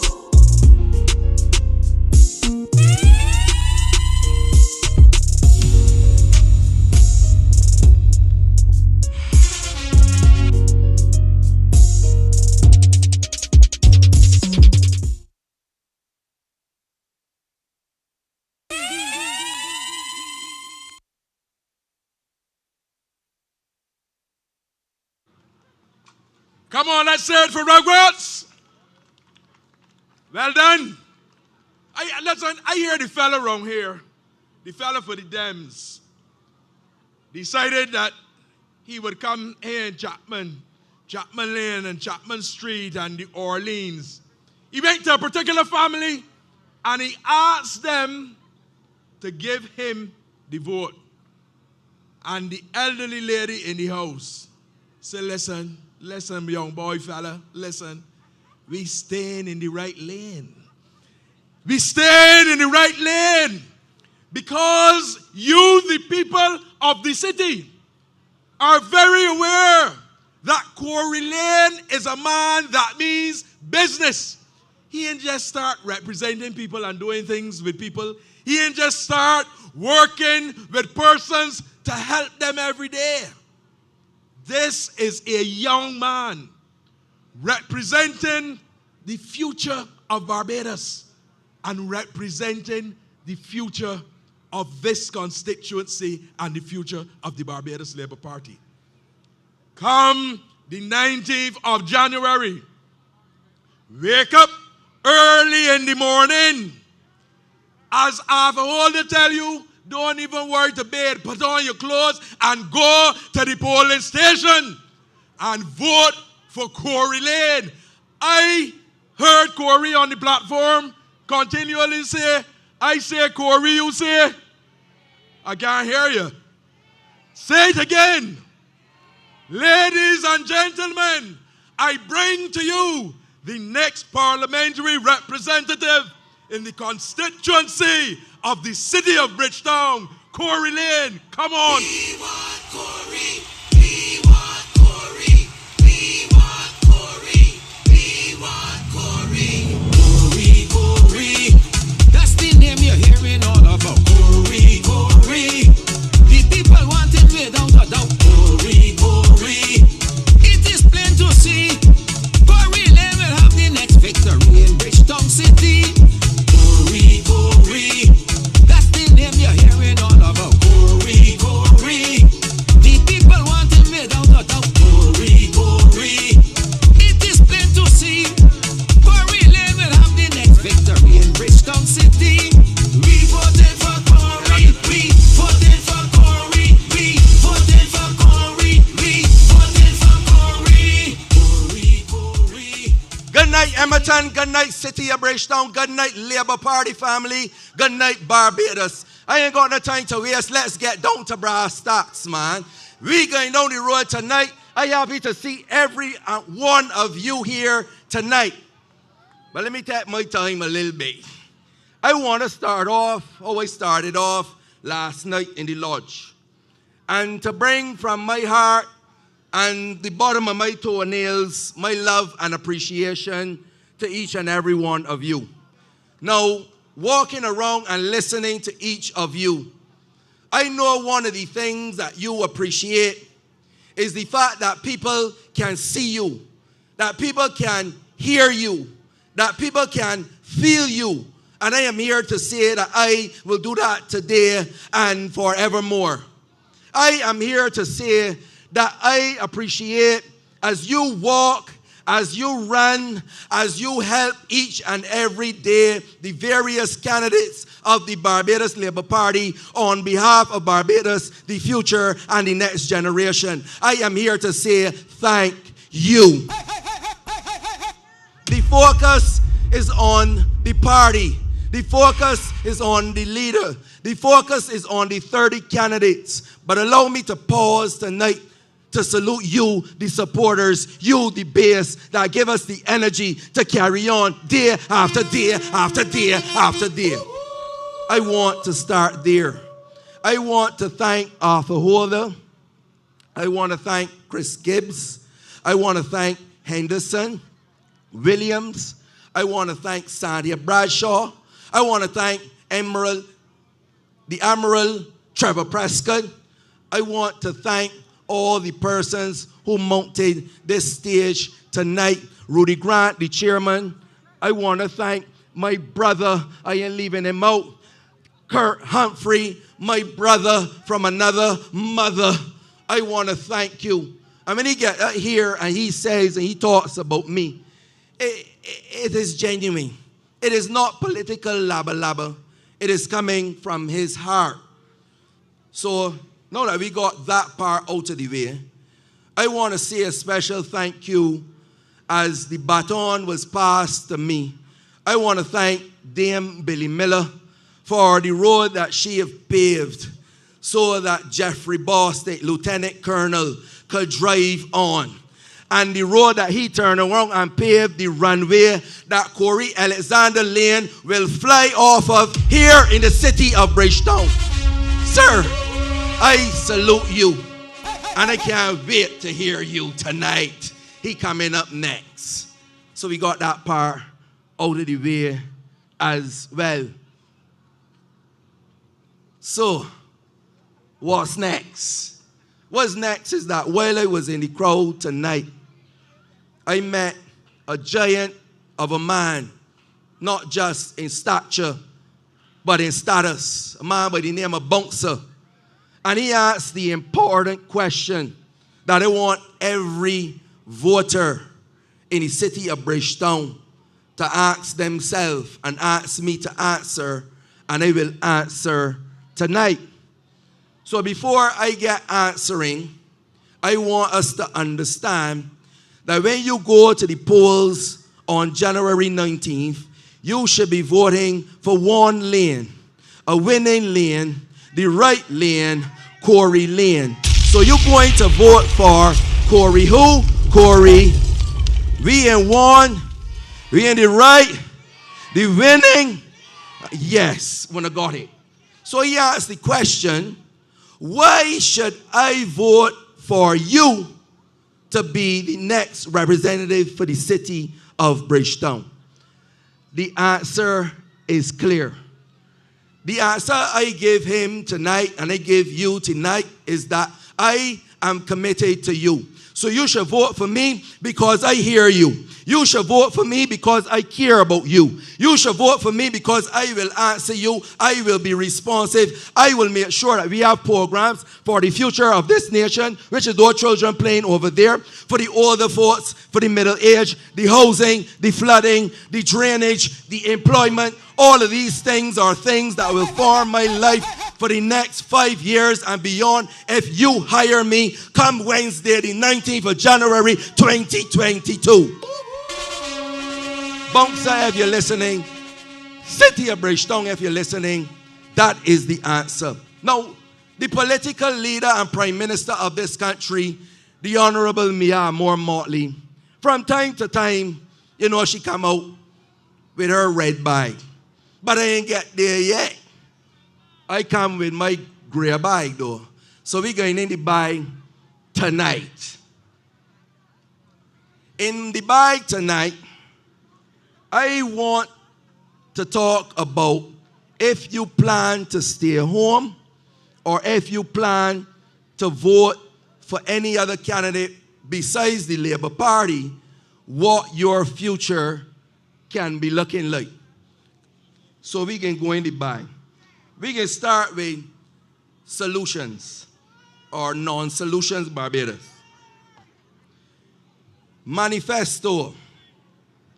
They propose for people in crime to charge them a fine of 10 times the amount of the crime. So they mean about rehabilitating or preventing crime.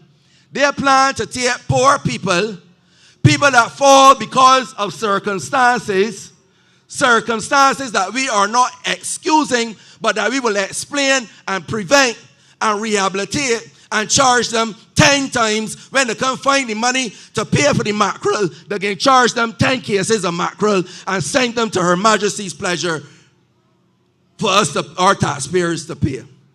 So we go down the line. What are some of the other things the plan to do here? So, Republic.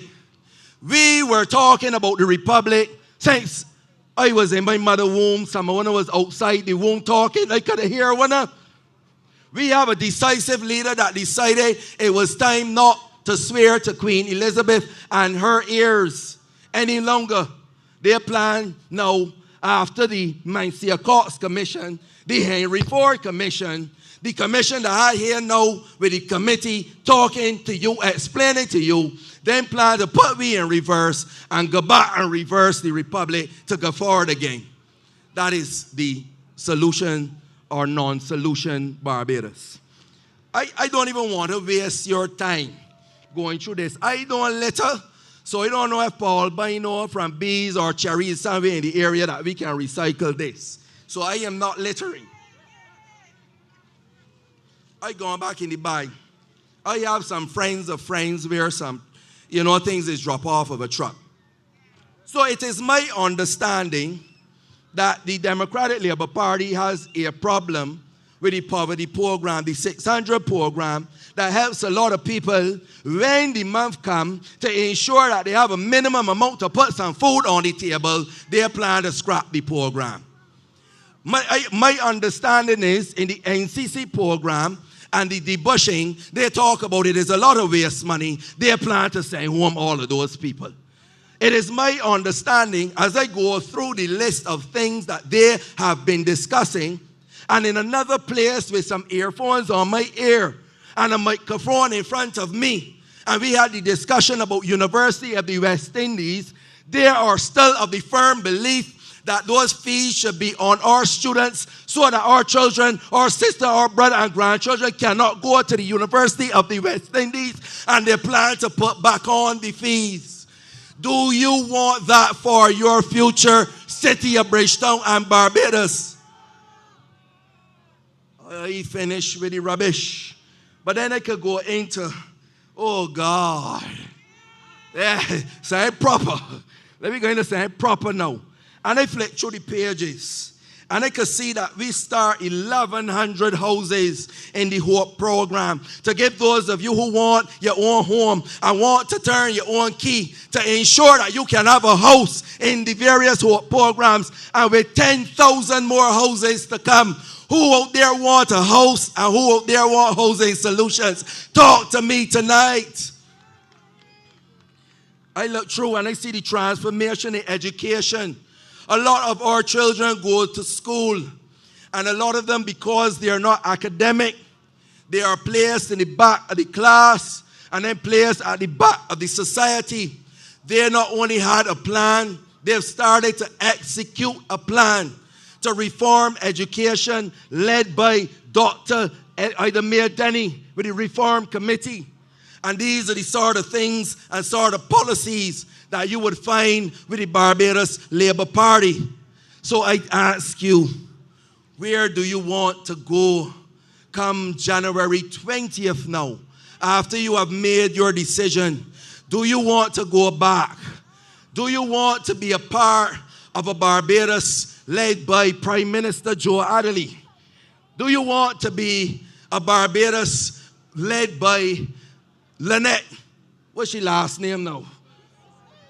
Eastman. Do you want to be a Barbados led by Verla de Pisa, Prime Minister F.U. Mayor? Or do you want to be a Barbados going forward, progressive, with the leadership of the right, the honorable, the most honorable Mia Amor Motley and Team Barbados Labour Party? Throughout this entire campaign, I have heard that support is flower and the vote is bread. So if we just stand up and we shout and we bawl and we wave placards, but we do not get up on Wednesday morning, I hear to say don't bathe, but at least brush your teeth and get into the polls early, it does not mean anything unless you vote. A lot of people, as I walk around, they say, I hope you get in. I hope you're victorious. I hope that you can bring it home. But ladies and gentlemen, I do not want you to hope. I want you to vote. And I want you to vote early on Wednesday morning, not afternoon or evening. So you know I don't like the lot of long talk. Are you ready for the action? Are you ready to propose to you tonight? And down on bending knees, I go down on one knee to the city of Bridgetown to propose that in better and in worse and in sickness. And I want to tell you, I propose to ensure that we work as a team in the Labour Party to ensure that projects are started so that employment can return in the sort of numbers that we've seen previously. I propose to you to ensure to work with the Cabinet of Barbados to ensure that we make the city a sustainable city, that we bring back high quality business to the city of Bridgetown, that we bring back programs. Yes, we have to live with COVID, but it is time that these community centers are opened up and training can go on inside of them, from the various skills, from baking to lessons to what have you. I propose to work on that for you. I propose to look at some of the houses in Barbados. And I've already started to talk with Team Barbados. And I've already started to talk with the various agencies. Some of these houses that got built here got to go, and houses got to get repaired in the city of Bridgetown, Barbados. It is a must. I propose to you. So come January 19th, when you ask me the question, I already say, I do. And when they ask you the question on Wednesday, I hope that you go to the polls and say, I do. Ladies and gentlemen, I can tell you now, Wednesday, don't hope. Go out and vote and make sure you return the Barbados Labour Party and the Mia Amor Motley led team to Barbados to take us forward. Thank you very much and have a good night. When I say Corey, you say Lane. Corey. Thank you and good night.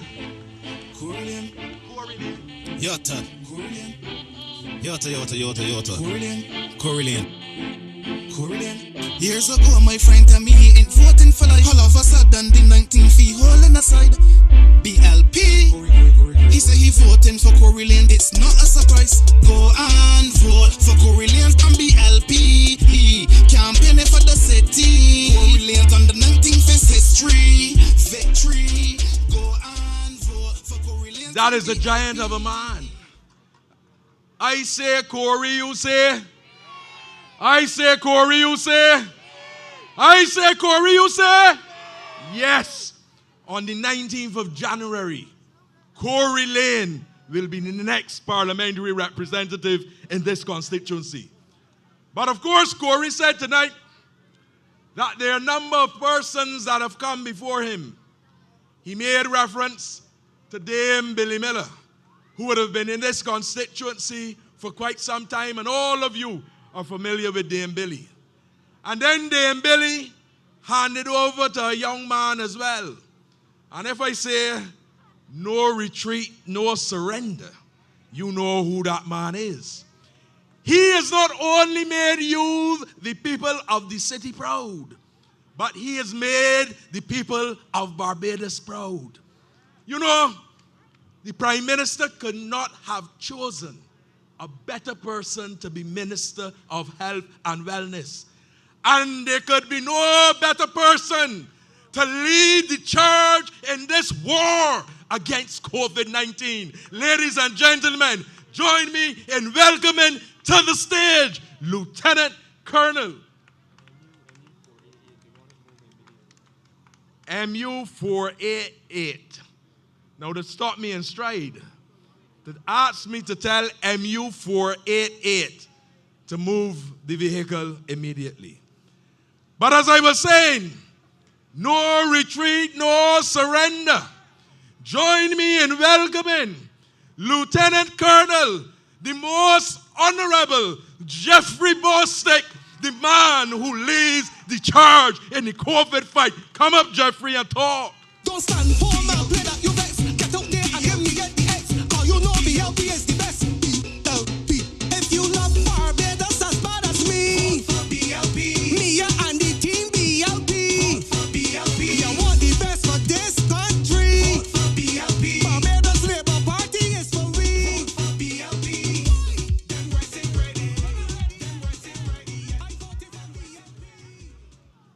Good evening, ladies and gentlemen.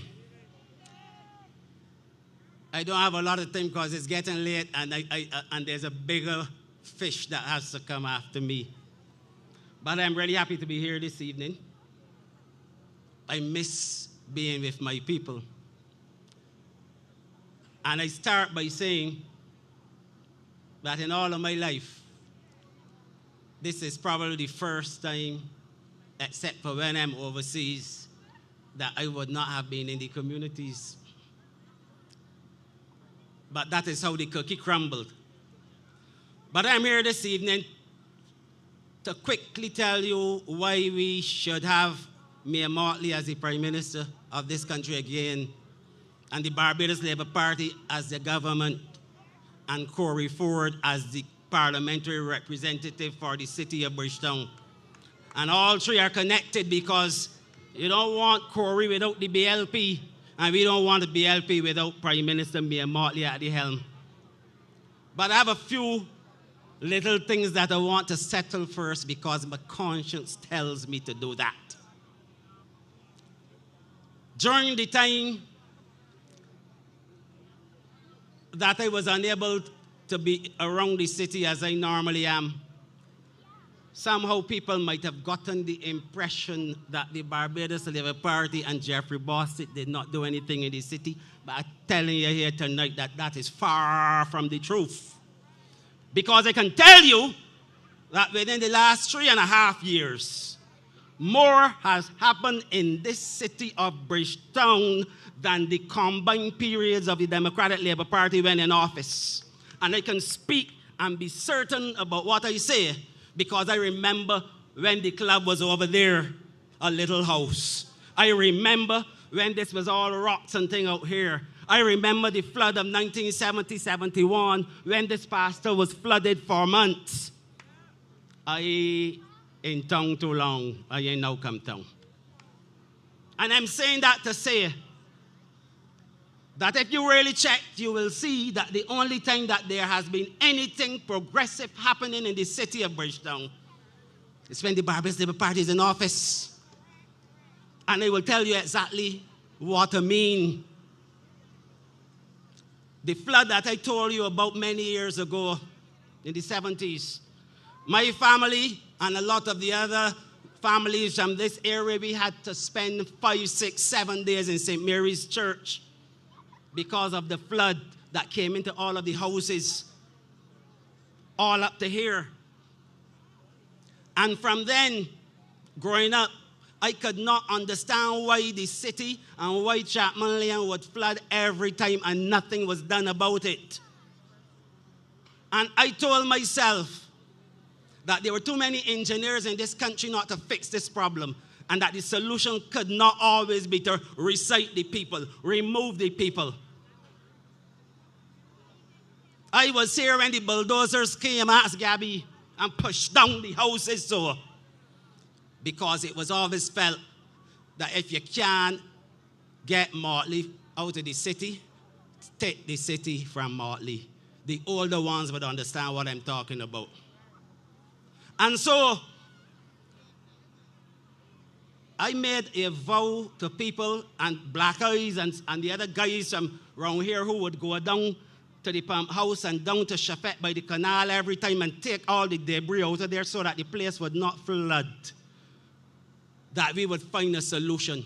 And the solution should involve empowering the youngsters who do the work, who did that work voluntarily, so that they would be responsible for it. And I'm very happy at the drainage project that is almost finished here. I'm very happy to know that the Barbados Labour Party has been able to restore 3 working pumps at that pump house down there instead of the one that we had for the last 15 or 20 years. Because our thing is to alleviate flooding from the city. I'm also proud of 2 other areas, the Greenfield and Cat's Castle, and I can come to Cat's Castle last because that one is important. Throughout our lifetime, most of us, the Greenfield Road never got fixed at all, and Cat's Castle never had one. And those areas were supposed to have benefited from a neighborhood upgrade program that the last government just threw away and didn't utilize the funds. And I made a promise as a candidate, and Barbados Labour Party made a promise to the people of these two communities. And I'm happy that Greenfield and Gills Road got paved, and that's soon from now there will be a housing project which is on the way to be able to recite residents so that the houses in those areas can be fixed. Castle, you are on the cards. Funding was made available to do it, but drainage has to be dealt with first, then the road will be constructed, then we will deal with the housing. I am proud that the Barbados Labour Party has been able to allow a lot of people from this city of Bridgetown to be able to get trust loans to start their micro businesses. And there are people who have been successful at doing so. That makes me proud. And there are a lot of other things that I can mention, but I don't have that amount of time this evening. So I want to get straight to the point, and let me start with Mayor Motley here. Because there's something that I've been keeping quiet about that I'm going to talk about now. There are a lot of people in this country, especially the opposition parties, that are questioning the timing of these elections because of COVID. But I put it to you tonight, that if COVID continues throughout this year and into next year, and the 5-year period was coming to an end, and the Prime Minister decided that she wanted to postpone the elections because of COVID, those same vagabonds would have been crucifying her. Oh. The truth is that we do not know what lies ahead. You're going from one variant to another. So now is the time. Now is the time for Barbadians to select a government with a leader that can take us through any time, that can take us through any variant, that can take us to the next level, because the truth is that we got to live with this thing. We got to start to operate and allow life to go on and people to live even with COVID. And that is where we separate the sheep from the goat, if you like. Because for me, I don't compare Mayor Motley with any other political party leader in this country. She is an extraordinary leader. I say so. And the best way that you can tell when someone has good leadership qualities, it's not when things are good, but when things are rough. Like the last 3 years that we had, rough. And I saw Mayor Motley at her very, very best. And the reason when people were telling me that I needed to sleep, and I agree with them, but I was dealing with COVID on behalf of the government and the Prime Minister. But Mayor Motley had to deal with the economy, with tourism, with COVID, with schools, with the social impact of a lockdown and all of those things. And if she was up at 3, 4, and 5 o'clock, I had to be up too and to give her the support. So I am saying to you that Mayor Motley deserves on her own merit to be re-elected as the Prime Minister of this country for another 5 years. I am saying to you, and I know people have spoken about the DLP and those 10 years, and I ain't even going there. You know why? Because we're not winning the next government by default. They did a lot of back then, and the people of Barbados got rid of them. I am saying that the Barbados Labour Party government led by Mayor Motley, that the government has done enough in 3.5 years to be given another 5 years in this country. Ain't nothing to do with the others. Right now the others are all so rans. We're dealing with somebody and a team that is tested and tried and competent. And Mayor Motley and the Barbados Labour Party, they are the team to take us forward. And Corey Lane, I'm not saying Corey Ford tonight, Corey Lane, let me be honest with you. I did not know Corey personally until I was introduced to Corey months ago, after I had told the Prime Minister that I was not running again. And I told the Prime Minister, I am happy. I am happy for 2 reasons. One, I trust the judgment of Mayor Amar Motley. And if Mayor Amar Motley bring Corey Lane to the city, then Corey Lane is the man for the city.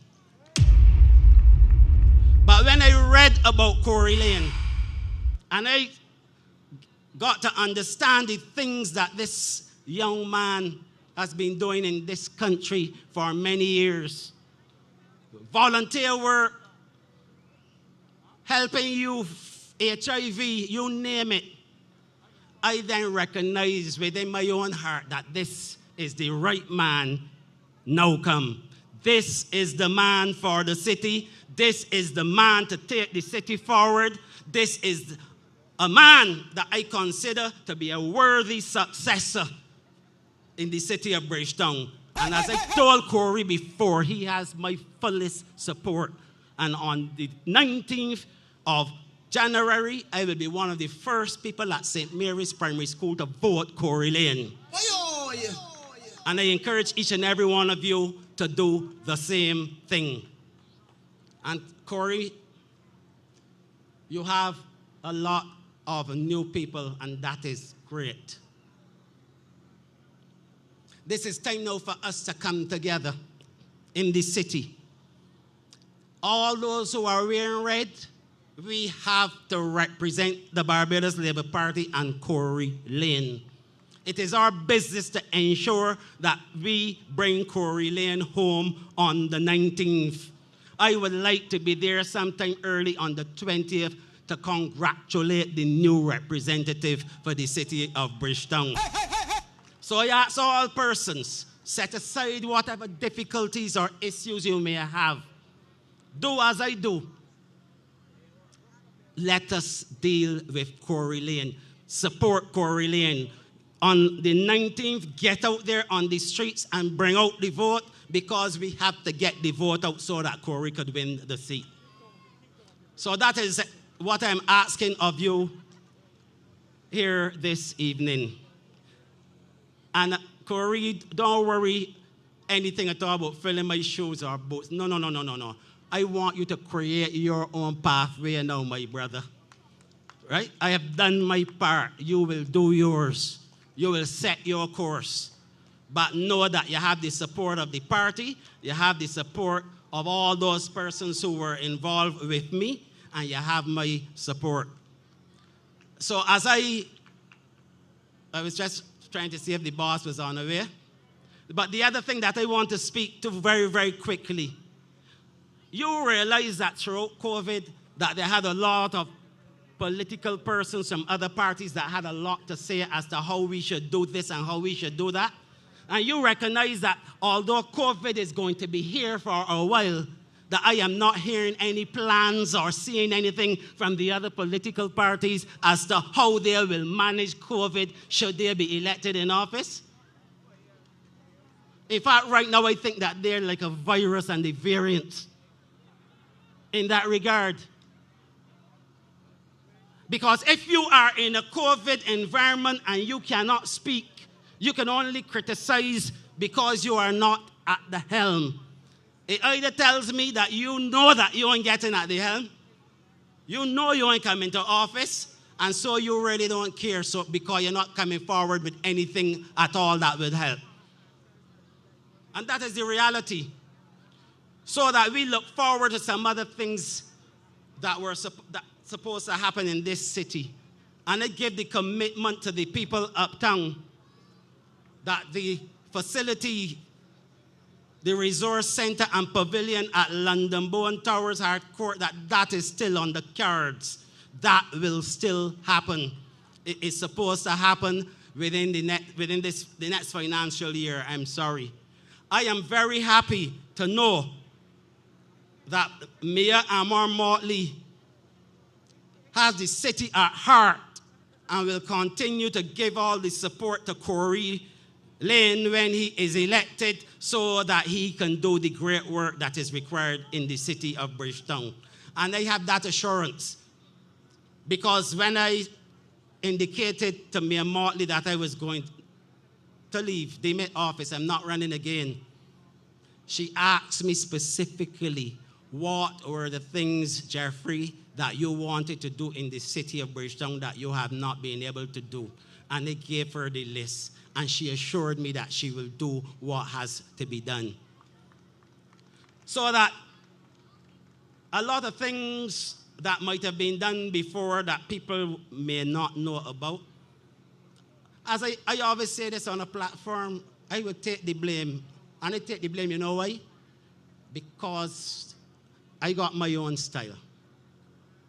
And my own style tells me to do things not for thanks and gratitude, not for the press and photo ops. Do it because you want to do good for the people of Barbados and the people of the city of Bridgetown. And so, I am very happy to be able to endorse Corey. I'm very happy to be able to be here with you. And my final word to you is to go out on the 19th of January. Stay in the right lane. Stay in the only lane. Vote for Corey Lane. Thank you. Don't stand for man, play that you vex. Get out there and give me get the X. Cause you know BLP is the best. BLP. If you love Barbados as bad as me, vote for BLP. Me and the team BLP. Vote for BLP. You want the best for this country. Vote for BLP. Barbados Labour Party is for we. Vote for BLP. Them boys is ready. Them boys is ready. I voted for BLP. Them boys is ready. Me and the BLP. You know, Jeffrey Bostic just spoke, and the song man got me here wanting to tiptoe. I got to bring down this mic here a little bit, just to remind you that, you know, it's still COVID time, and I want you to make sure you continue to wear your mask, your social distance. You know, we want to make sure that we got everything right. You would have had tonight a number of speakers that have made reference to what the Barbados Labour Party has been doing and will continue to do. But you know that a strong political institution requires a strong political leader. There can be no question as who is the leader of the Barbados Labour Party. Ladies and gentlemen, our leader is Mia Amor Motley, the Prime Minister of Barbados, the political leader of the Barbados Labour Party. And I am going to invite you now to join with me in welcoming our leader, Mia Amor Motley, to the stage. Mia. We safer with Mia. We safer with Mia. Boom. My sweet Barbados, we greater. With me and Motley, we safer. Trevor, put down nights, don't we go wait till later. When I hear my, right now she got vibes galore. We voting Mia and more. She's the best PM for we. Mia and the BLP. Who best to lead this country? Vote Mia and Team BLP. Barbados Labour Party is the only choice for we on call. We want Mia for sure in this election. Mia is the champion, say on call. We want Mia for sure in this election. Mia is the champion, so come. Hands up there, we keep on voting. Mia is the one for we. Hands up there, we keep on voting with Mia and the BLP. Hands up there, we keep on voting. Mia is the one for we. Hands up there, we keep on voting with Mia and the BLP. on your mark, get set, get ready now to put down the hex. January 19th, everything set. BLP live and direct. Everybody know. Trip to the golden station. Pick up the pencil tip. Put down the X with the BLP quick. Mia. We safer with Mia. Good night. Good night. Good night. They tell me that it is only a T20 tonight because of the lateness of the hour. But it could not be possible for this campaign to continue without me actually mounting a platform for Corey Lane in the city of Bridgetown. Corey, you know, where are you, my brother? You know that last week I spoke for you and the virtual campaign, but it has warmed my heart to come to a district that I've spent so much time in for the last 3 years. And I've spent the time because the people of the city of Bridgetown must know that you have backative in this country and that the backative comes from the highest office in this land.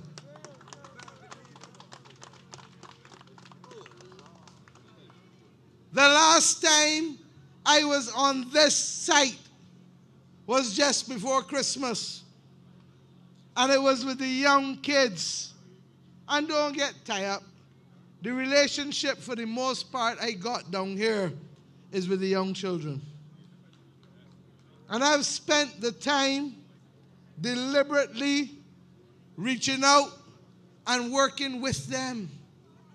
Because for too long in this country, people have made assumptions based on people's address. Etana has a song called Wrong Address. And there are too many people who have been excluded in this country because of where they tell people they come from.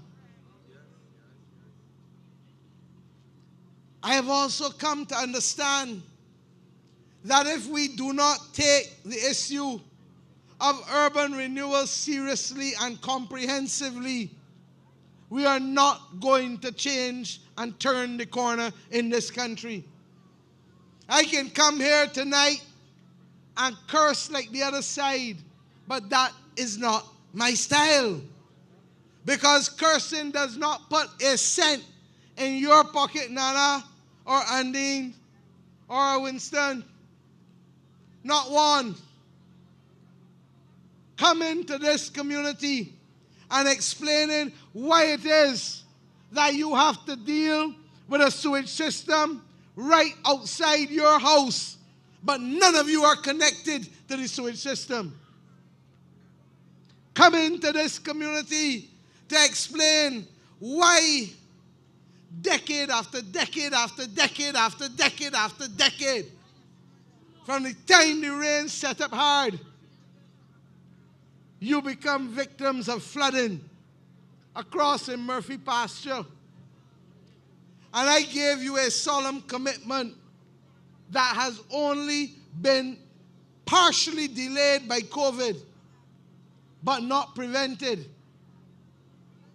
In 1970, when I was barely 5 years old, my father was a member of parliament for the city of Bridgetown. And I remember like if it was yesterday, him coming home with all his jeans wet, wet, wet, and the rain falling incessantly. And the stories that he told then and repeated since about having literally to go down Baxter's Road and through the street in a Moses. And Batson leaving him and saying, Skipper, are gone and into the water swimming through. Billy Miller fixing it. And then all of a sudden we end up back with the same situation with the flooding again. And my government made a decision on two things. One is a hangover from my father, and one is a hangover from my grandfather. This one, with the flooding, is from my father and Billy. And every government that has come has tried, but has never gone far enough to remove the problems of the flooding in Murphy pasture.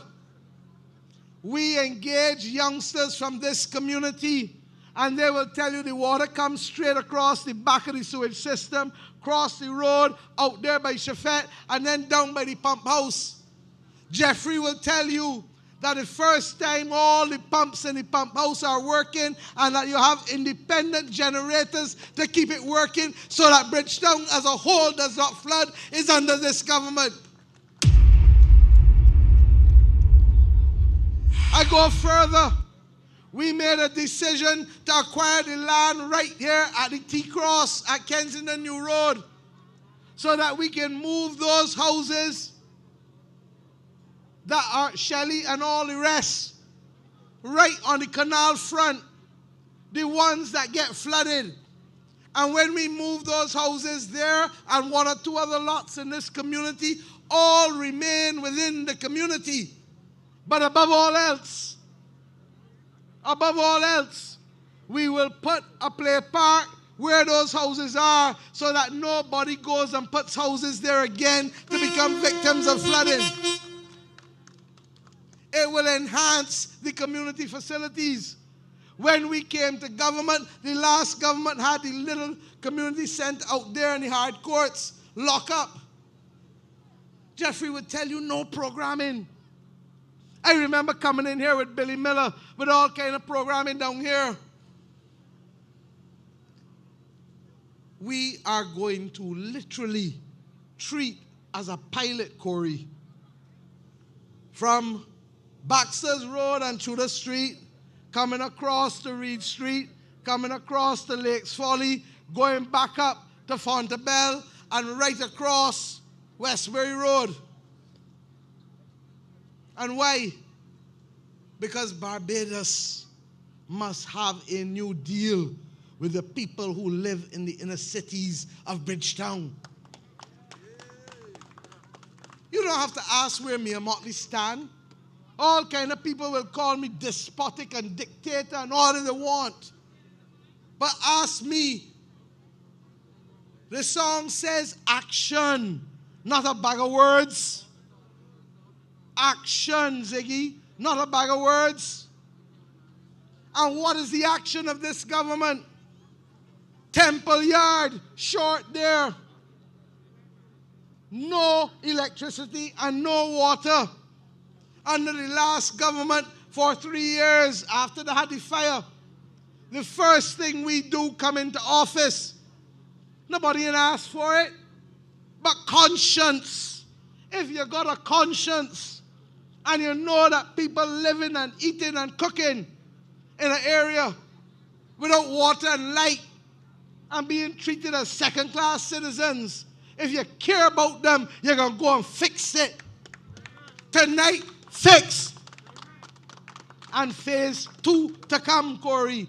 Phase 2 is making sure that when people in the rest of Barbados want craft or want idle food, that they can go in a welcoming and hospitable environment, and that the Rastafarians who live there can ply their trade in a credible way. Chris Gibbs, I love you, bad boy.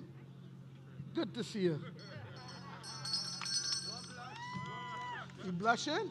You wait long to blush. We go across to Fairchild Street, and you hear me talk about it in other meetings. Opposite VOB, the only thing people used to talk about was the rats, how big the rats were. And now you got spanking new facilities. And the rest in phase 2 come in, and the Butcher's Block come in. Golden Square. And we turn then, and we're about to go now to the river bus stand, what the people call Georgetown, and what the people call Kingstown, and what they call Bridgetown. CARICOM down there, fully alive.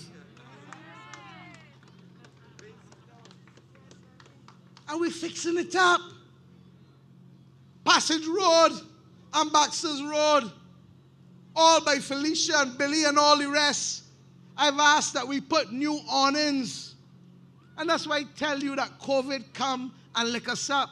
24 months in COVID, 19 months without COVID. That is what this government has had to deal with.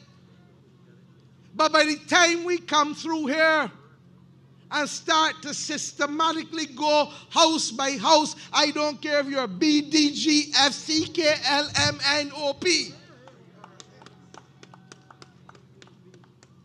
If you are deserving and you're living under conditions in the city of Bridgetown that are below standard, then we have a duty to help you and to uplift your standards in this country. And that is why Corey Lane is your candidate. Where is Jeffrey? I told Jeffrey was on this platform just now. JB, come forward, man. Because I am going to salute you tonight. I ain't never got the salute right, but I am saluting you tonight. And I want to tell you, because many people come and hug. They say you can't come close to me because I ain't got on a mask, but hey. This man, I want to thank him publicly tonight. The only thing I ain't going to do is cry.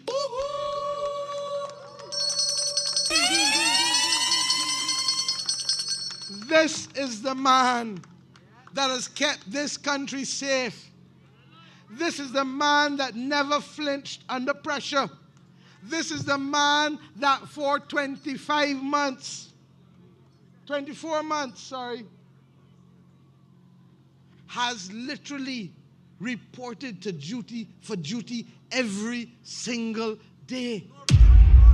And whether the news has been good, or whether the news has been bad, or whether the news has been very, very bad, he has every day reported for duty and acted on behalf of every citizen of this country. And I want tonight to thank the people of the city of Bridgetown for giving us Jeffrey Bostic. Because without him, I do not know where Barbados would be in those early dark days. His training, his demeanor, his even-handed approach to all is what has allowed us as a nation to ride this pandemic as safely as we have. And he will not tell you this, but we have a lower rate of deaths in this country, and God knows every death that has happened is one too many. But we have a lower rate of deaths in this country because of how he and his officials managed it. And that is why I take no criticism for offering and ensuring that last year we said thank you to the people of the city of Bridgetown for giving us Jeffrey Bostic. And I say it again tonight. And that is why he and the others, Dr. Ford and Jerome Walcott and all of the others, received our thanks along with the doctors. But Jeffrey, I also want to say this to you, that wherever you go and whatever else you do in life, regard your work in leading COVID as the finest hour that you have ever served on behalf of your nation.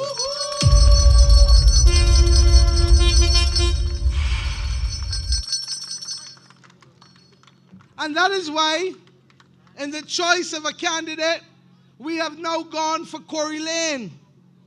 Because Corey Lane does not come to you not knowing what representation is about. Corey Lane has represented people all his life. And what do you have instead from a Democratic Labour Party that has not turned up for a campaign yet, that has reduced itself in this final weekend of the elections to a cuss fest? Ask Kirk Humphrey, Colin Spencer, a man who was otherwise a good Calypsonian, reducing his voice to a base set of nonsense. This is madness. And desperate people will now do desperate things. So I ask you to stay the course. Put on, literally, blinkers and stay looking in front. You will hear some things in the next few days that you won't know what to believe anymore. But also remember that that is what they did before. The voices may change. And the hardest thing about being in this job, I know, is that when people don't get what they want, you become the villain of the hour. And if you got to choose 1 out of 5, you are the villain of the hour. And if you have to say that you can't do X, you are now the worst thing in the world. Well, I ask you to judge this government on its actions.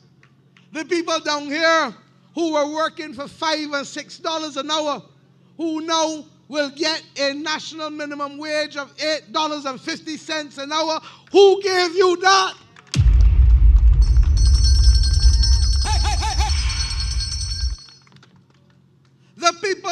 And last time when we spoke, it was in New Orleans. You remember, Jeffrey? When I first introduced the concept of the trust loan. And I said that night that if a government cannot take a chance on its own people, then who will? Majority of you told me you can't go nowhere. You remember Undine? Berger and all the rest was out there. You cannot take yourself and get in a credit union or in a bank and nobody don't give the money just so. And I said, if this government does not take a chance on its own people, tell me who will. And we introduced the trust loan program, the office for which is out there in the back. And you can borrow up to $5,000. And if you pay it back, you can borrow up to $10,000. And why? Because we want you to get a credit history. Because if you get a credit history, then you're in a position to be able, literally, to be able to move to the next level. This government that I lead will always take a chance on you. And I have come to the city of Bridgetown tonight to say to you, whether you are in the city or other parts of St. Michael, our mission is to make your life better by creating real opportunities, not a lot of fancy talk. Who was the government that gave you the $2.50 a square foot in order to be able to buy your land? It is this government. And we are now about to see housing in White Park, on White Park Main Road. Jeffrey did the groundbreaking, and we have another set of housing coming there from the Chinese. We are going to take Cats Castle and Green Park and redevelop it. Why? Because you deserve better. And you pay taxes in this country too. And we see you, we hear you, and we feel you. So my friends, the hour is late, and we have to go home. But I ask you tonight, give me Corey Lane in the city of Bridgetown by coming out and voting for him on Wednesday morning. He has not waited to learn service and representation coming into politics. He has been doing it for almost 20 years. And what amazes me is the amount of people across this St. Michael corridor that have said that Corey has helped us. Corey has helped us with our young children and our young people. And what do you have instead? A party that is not looking to put itself in government. They have not turned up for the election yet. They have not, they ain't ready yet. And don't get tied up. They are interested in fighting for leadership in George Street, and you want to elect a government in Bay Street. The two places very different. Leave them in George Street. But they're not even ready yet in George Street. And the daggers are being drawn, and Verla cannot even get an interview done tonight on Twitter with the young people. Gone and hiding and gone like Winston Hall, nobody can find she. Like a fugitive. But you know me, I am MacGyver. I find she. And she was in mile and a quarter. With 4 men, 2 women, 3 dogs, and 2 cats.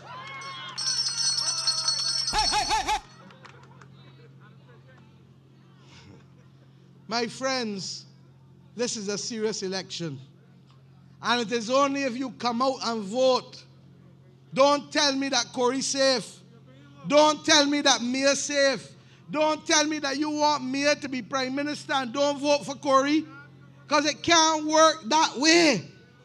I ask you to come out early on Wednesday morning and give the city of Bridgetown the continued strong representation from Jeffrey Bostic to Corey Lane. I told you that there were 2 matters that pleased my heart that I had to correct. One was Murphy's pasture.